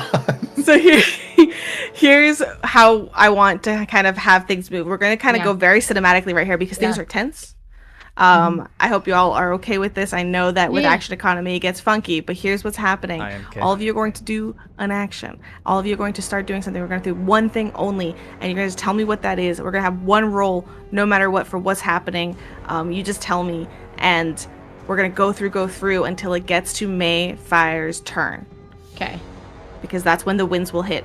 So, Lieutenant Miano is locked in one hand on Gilgazo trying to secure him, the other trying to like interfere with Mayfire's like access, so to speak. So Locke, what are you doing? You said they're about 25 feet away. So Locke has a movement speed of 30. So he runs up and also puts a hand on Gilgazo and then looks to Gilgazo. Huh? It's gonna start getting really difficult to now there's a lot of people around Gilgazo. That's totally fine. Because hopefully if this goes successfully, nobody else will be around Gilgazo but me. He grabs onto Gilgazo, looks at what's the lieutenant's name? Dan. Miano. He says, Miano, I don't know you. Looks at Mayfire and says, we fucking trusted you! And he's gonna cast Thunderwave, which is it's gonna hurt everybody around me, but if let's see here, let me make sure I get this right. Thunderwave is a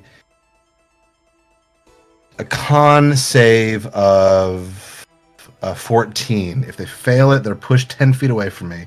And what I'm hopefully doing is I want to hold on to Gilgazo and hopefully keep Gilgazo with me. If Mayfire and everyone else fails, I want them to just be pushed away and just Locke holds on to Gilgazo and is like, I don't know how important you are, but we're getting the fuck out of here together with the other 3 people who are important to me.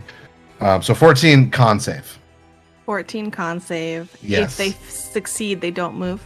They don't move, but they will take half of 2d8 thunder damage. Come on, let's go.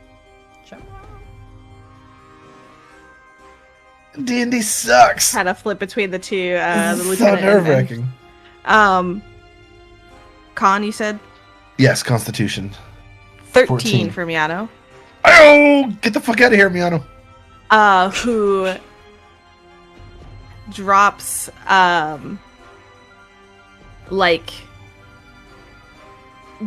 loses his grip, gets pushed away from this in an interesting. Okay, so this is like they just get pushed away from you, or is this all in the same direction? It's let me double check. I don't think it says anything. I'm pretty sure. From the 15-foot It's a cube. they get moved 10 feet in a 15-foot cube away from me. Away from you. Okay. And it's like I want to flavor this like any Goku, Deku, any of these anime characters who are like full cowling, just like raging and just like energy waves like going off of them, but he's holding on to Gilgazo, trying to hold on to them.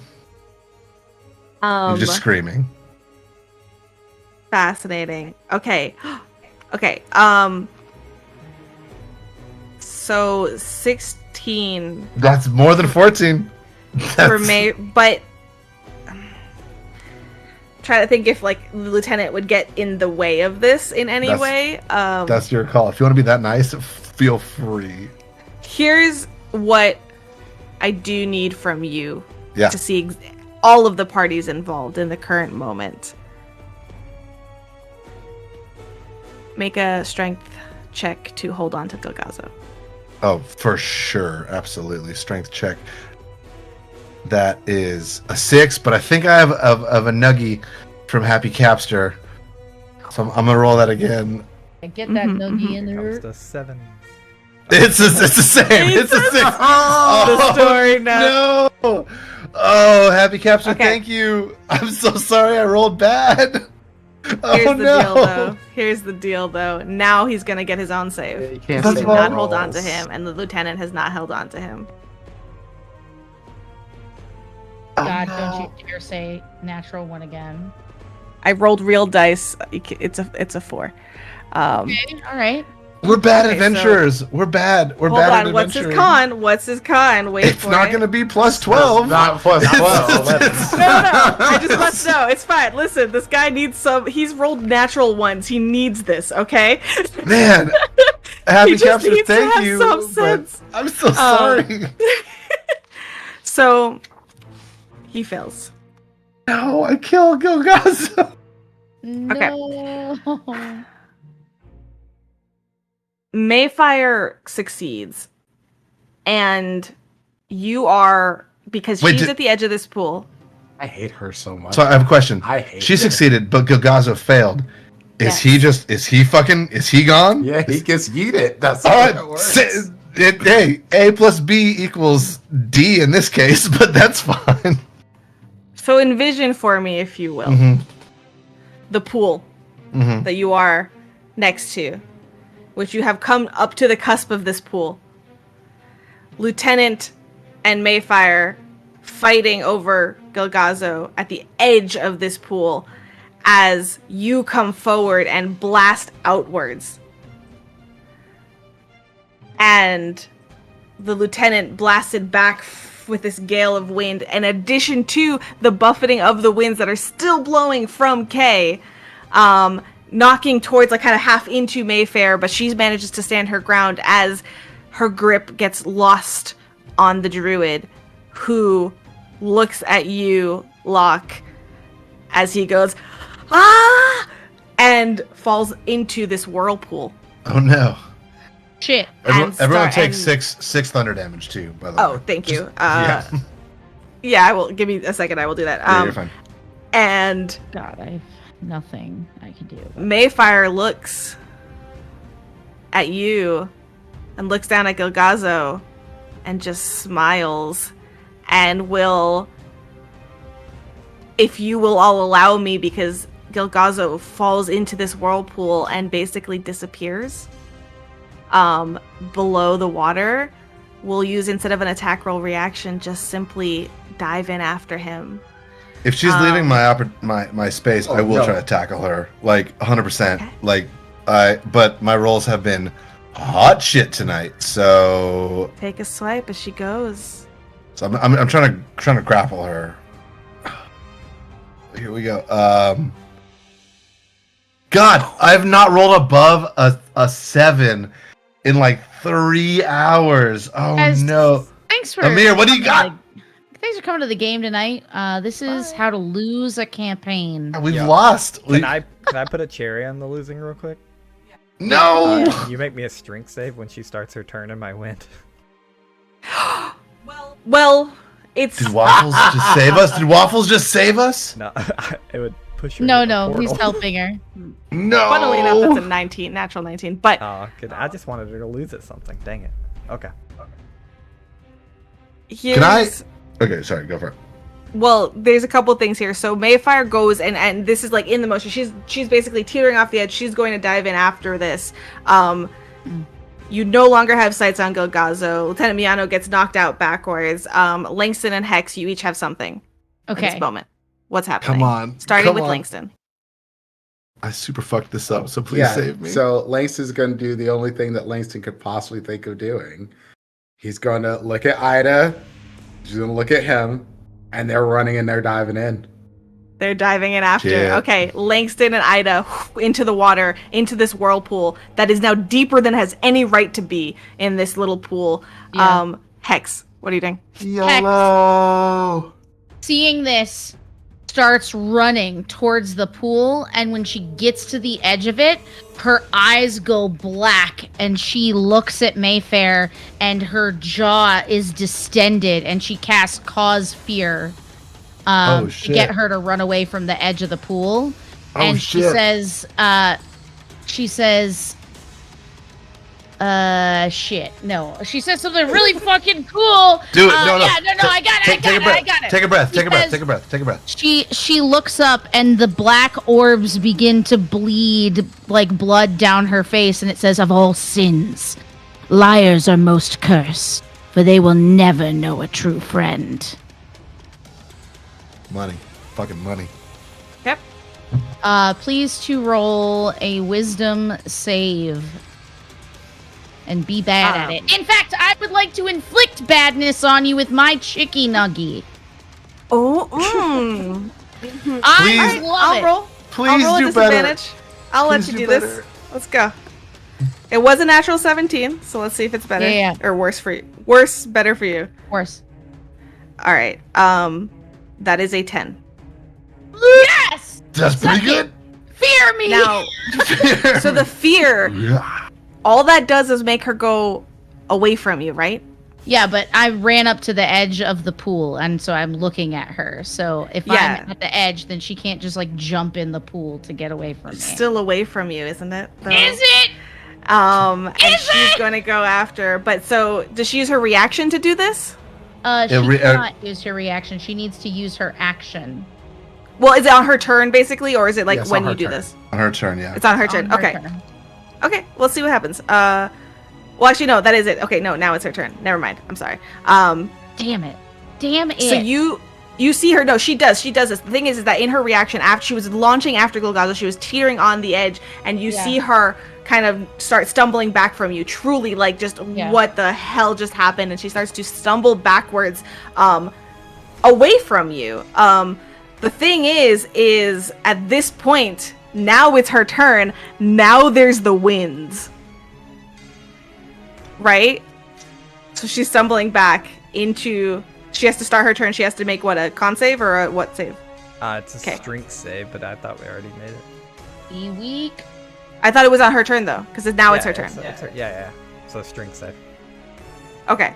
Come on. You said I rolled before. I think we went timey-wimey with it because I wanted to put a cherry on top of us losing everything.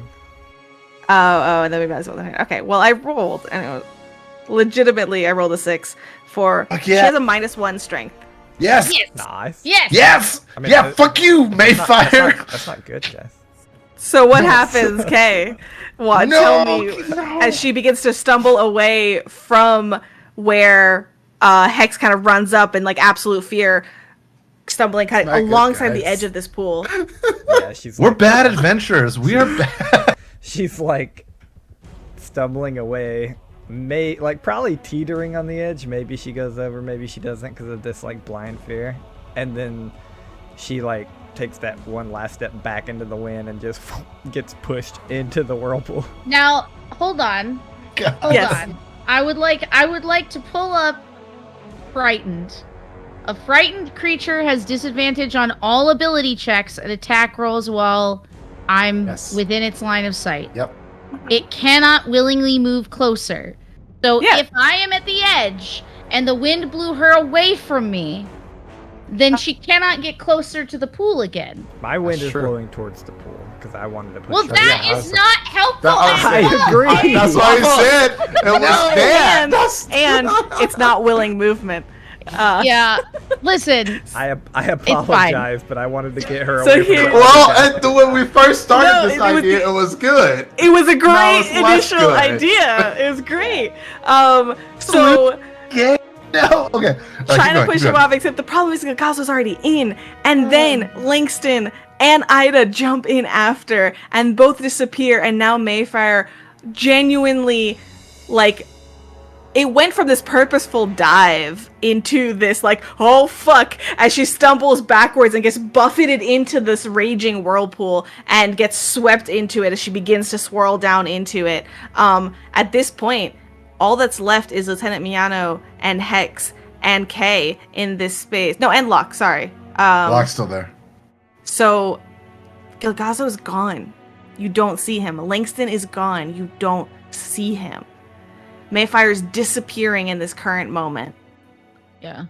We're gonna drop out of initiative for current moment. Wait, hold on. It's my turn. Oh, Locke's All diving I- in then. If there's no initiative, Locke's diving in. You wanted initiative, Kay? Yeah, I had a plan. A small Go plan. for it. It's not Go going for to it. change anything. Go for It's it. just- No, I go just for it. think it's kind of What's your plan? Kay, so as a bonus action, I can change this wind. So Kay is gonna move up to y'all and give like a knowing look, and then shrug and say, "Well, let the winds carry us where they will."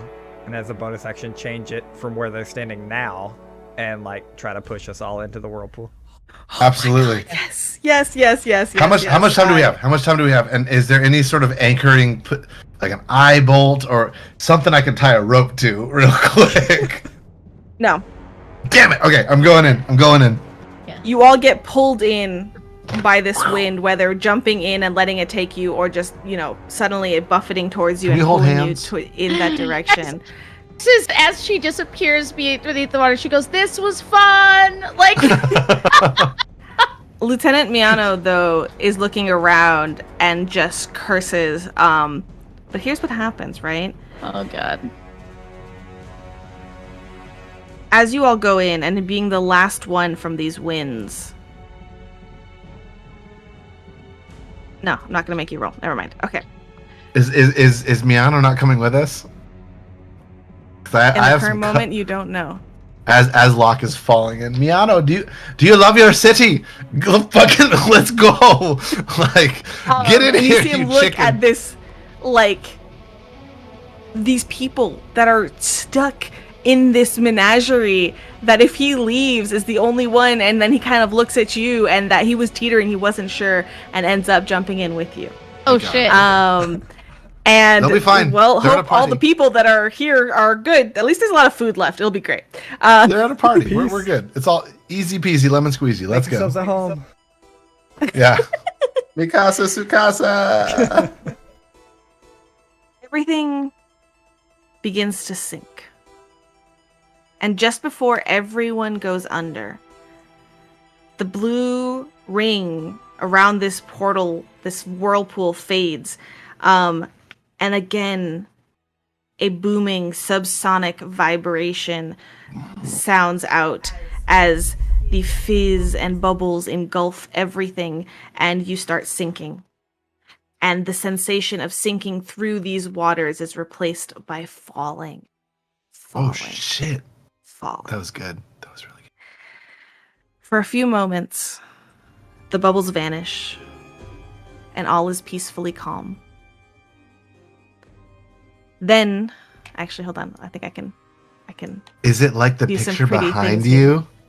Hold on. We have another pretty picture. Oh, that means it's like I got music. Oh shit. Forceful current sucks everything suddenly deep down, revealing the true magnitude of this expansive deep that you now find yourselves in. Aquamarine waters extend out of sight, injecting life into a myriad of dark shadows and infinite gulches. A sunken cliffside descends so deep it could overshadow any mountain on Aetherra. Out of the darkness, a massive creature, unaware of its sheer enormity, scurries out of sight down a crevice. The pulling sensation remains, though the water thins to a mist, making it breathable. Winds begin to whip, converging with the pinging of a cold drizzle, evoking the scent of a damp morning on the shore of a foggy coast. Beneath, the darkened blue fades to achromatic light. Warmth radiates as if an invisible fire raged nearby. The mist has disappeared, and your velocity increases more by the moment as a blinding white light encapsulates everything around, a bright neon nothingness. And that is where we end. Oh! Siren's Call. Oh my lord. You know, everybody. I have spells prepped. Oh no. It's go for it. I'm sorry. Not to leave on a cliffhanger, but to leave on a cliffhanger. You have been sunken down through a portal down into the depths of the Lake of Fano, deeper than anyone has gone. And if you look closely past the bubbles and swimming fish of the beautiful view that we have here in Alchemy, you see those 4 jutting pyramids there in the background that you see, like with a crack and a crevice going through and pulling down where the light, and that is where you have descended into Chrysalis, the city below Fano, where another time and another place the adventure continues to secure Gilgazo. Good God. Y'all, amazing job. cool. Congrats. Well, I don't know if it was an amazing job, but it was the job I we am did. proud. We did a thing. Did we do the thing well? But we did Man, it. Those rolls kind of fucked us. Yeah, but- yeah, no, Dice that gods were not on our side. Yeah, Hey, you know what? there was a story they wanted to tell. The dice gods have their own story in mind, and we didn't quite get to it tonight. But that's fuck. That I was surprised. I fucking did great. not expect you all to like Well- not talk to anybody at the party, really, like the bartender, and just go like, "Hey, Gilgazo, let's start a fight so we can talk to you." And I was like, "You're stuck here. You don't know how to get out of here." Listen, But it was great, and I appreciate it, and it was wonderful. I had some plans, but We've but been chaos since the beginning. Yeah. It's true. This seems like the thing we would do. I also and I I just can't- oh sorry go Yeah, for go it. ahead. No, it's Go, here. go, No. I will not. I love it. I love that Langston jumped in. I love that this is like the order of events because technically Langston is closer to Gilgazo than Mayfire technically. Because he jumped in before her, and like there's so much that can happen from here. Yeah. But that is a story for another time. Because this is the Lost Druid, or at least a version of it that we made work for ourselves. And I think you guys did an amazing job. I have you. never You did a good job. really wrapped something up like this. I know it's a part 1 style wrap up of more adventures to come, but it is been a blast. And you guys made it amazing. So thank you so much, y'all. Yeah. Thank you. It was awesome. Thanks for Thank you having for running me. it. You're amazing. Yeah, honestly, sir, that was you. I mean, I know MythBusters literally were like, "Yo, can you polish a turd?" And it just like it was great. Like you fucking made it happen, yo. Like, sorry, not to like throw shade or anywhere, but like it was great. It was fucking great. It was so good. It's Like, that fucking was- hilarious. Just was- to clarify, the turd Yeah. was our gameplay. Yeah. No, yeah. Yo, thank you, Anne. Yes. We all were ruining this shit from moment one. No, you Like, did it yeah, so good. And, like, that was amazing. Yeah. Also, that's all I got. Clap. yeah, Applause thank all you, around. thank you. Literally. You guys did so good. No, you guys were very, very willing to yes and this nonsense in a fun, entertaining way. I mean, listen, we had a whole heist for a book earlier, and Sure. it was still hilarious and a blast. So 10 out of everything 10. we do, anything y'all touch, turns into gold. Thank you so much. I did forget one thing, which I will flavor for you all now before we go into our outros. And please do stick around, y'all. We're going to raid somebody in the community and share that love as we always do. Please. And I have a couple things to say. However, jumping in at the end, Kay, swirling through in that whirlpool, looking back towards Lieutenant Miano as they jump in, you in a moment swear you catch one of the many people there in the party with a shock of white hair and just a little bit of faded red at the end, an old, tough-looking woman that maybe, just maybe, though you may not have realized it, is an aged face, similar to the one you may have seen on a poster in a tavern back in Fano. I'll be back. Okay, y'all. She's goddamn. So I want you all to say one more time where we can all find you, and I will wrap this up with a couple of words as well. So I'm going to start with Waffles. Hello, at GM_Waffles for everything, all the stuff I usually say. Next Tuesday, I'm running episode 2 of Delta Green of Reflections, our cool Delta Green campaign. It popped off. Everyone loved it last time we got to run it. Been on a super small break for PAX, and back to back, this next Tuesday and then the next Tuesday, we are running both reflections. And if you're for some reason in our chat and not subscribed to our YouTube, go. Thanks. Absolutely. Yeah. David. Me. Hello. Hi. My name is David Tilstra. I am most often the Dungeon Master for From Afar podcast.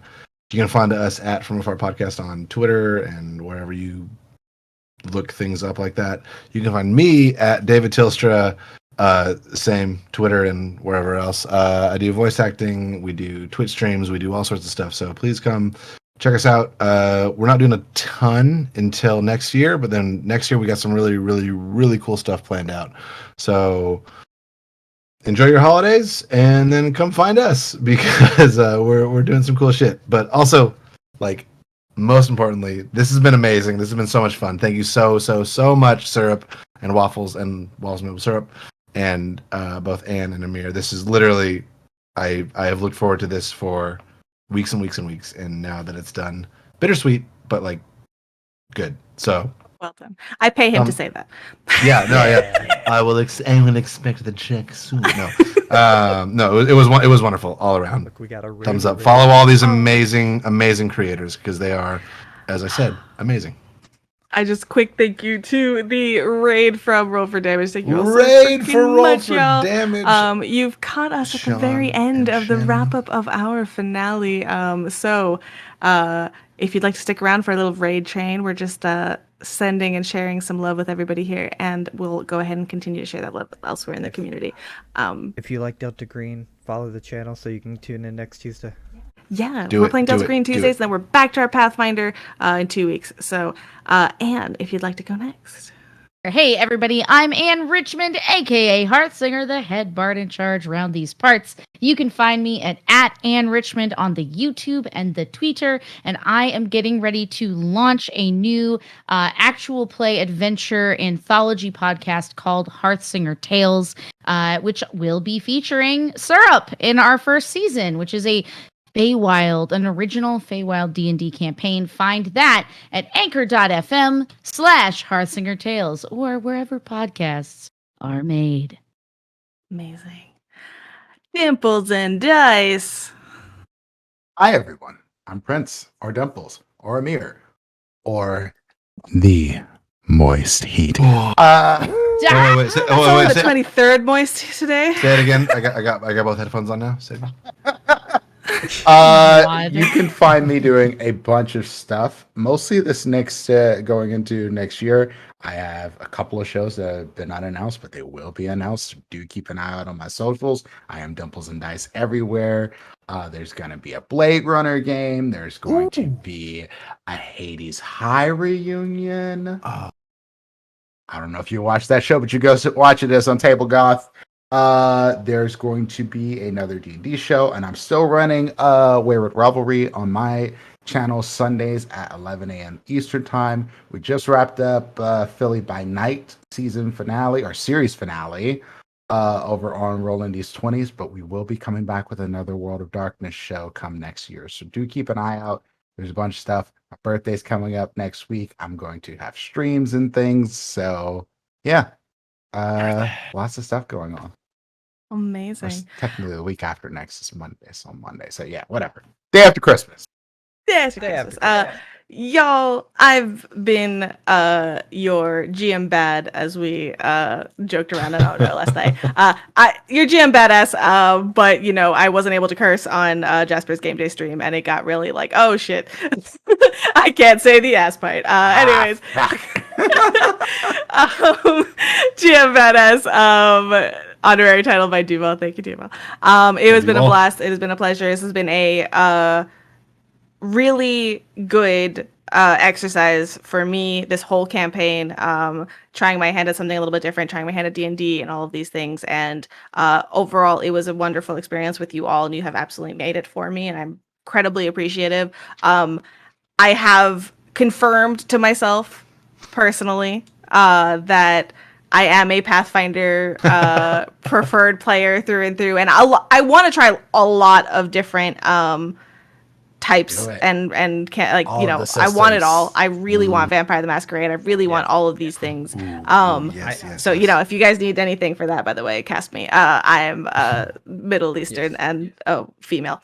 It's gonna be. But nonetheless, you know, it was interesting to dive back into D&D after so long, and I think I was really truly able, thanks to y'all, to comfortably explore where my comfort zones are and where they're not, and kind of go from there. So I think it was a really good experience through and through.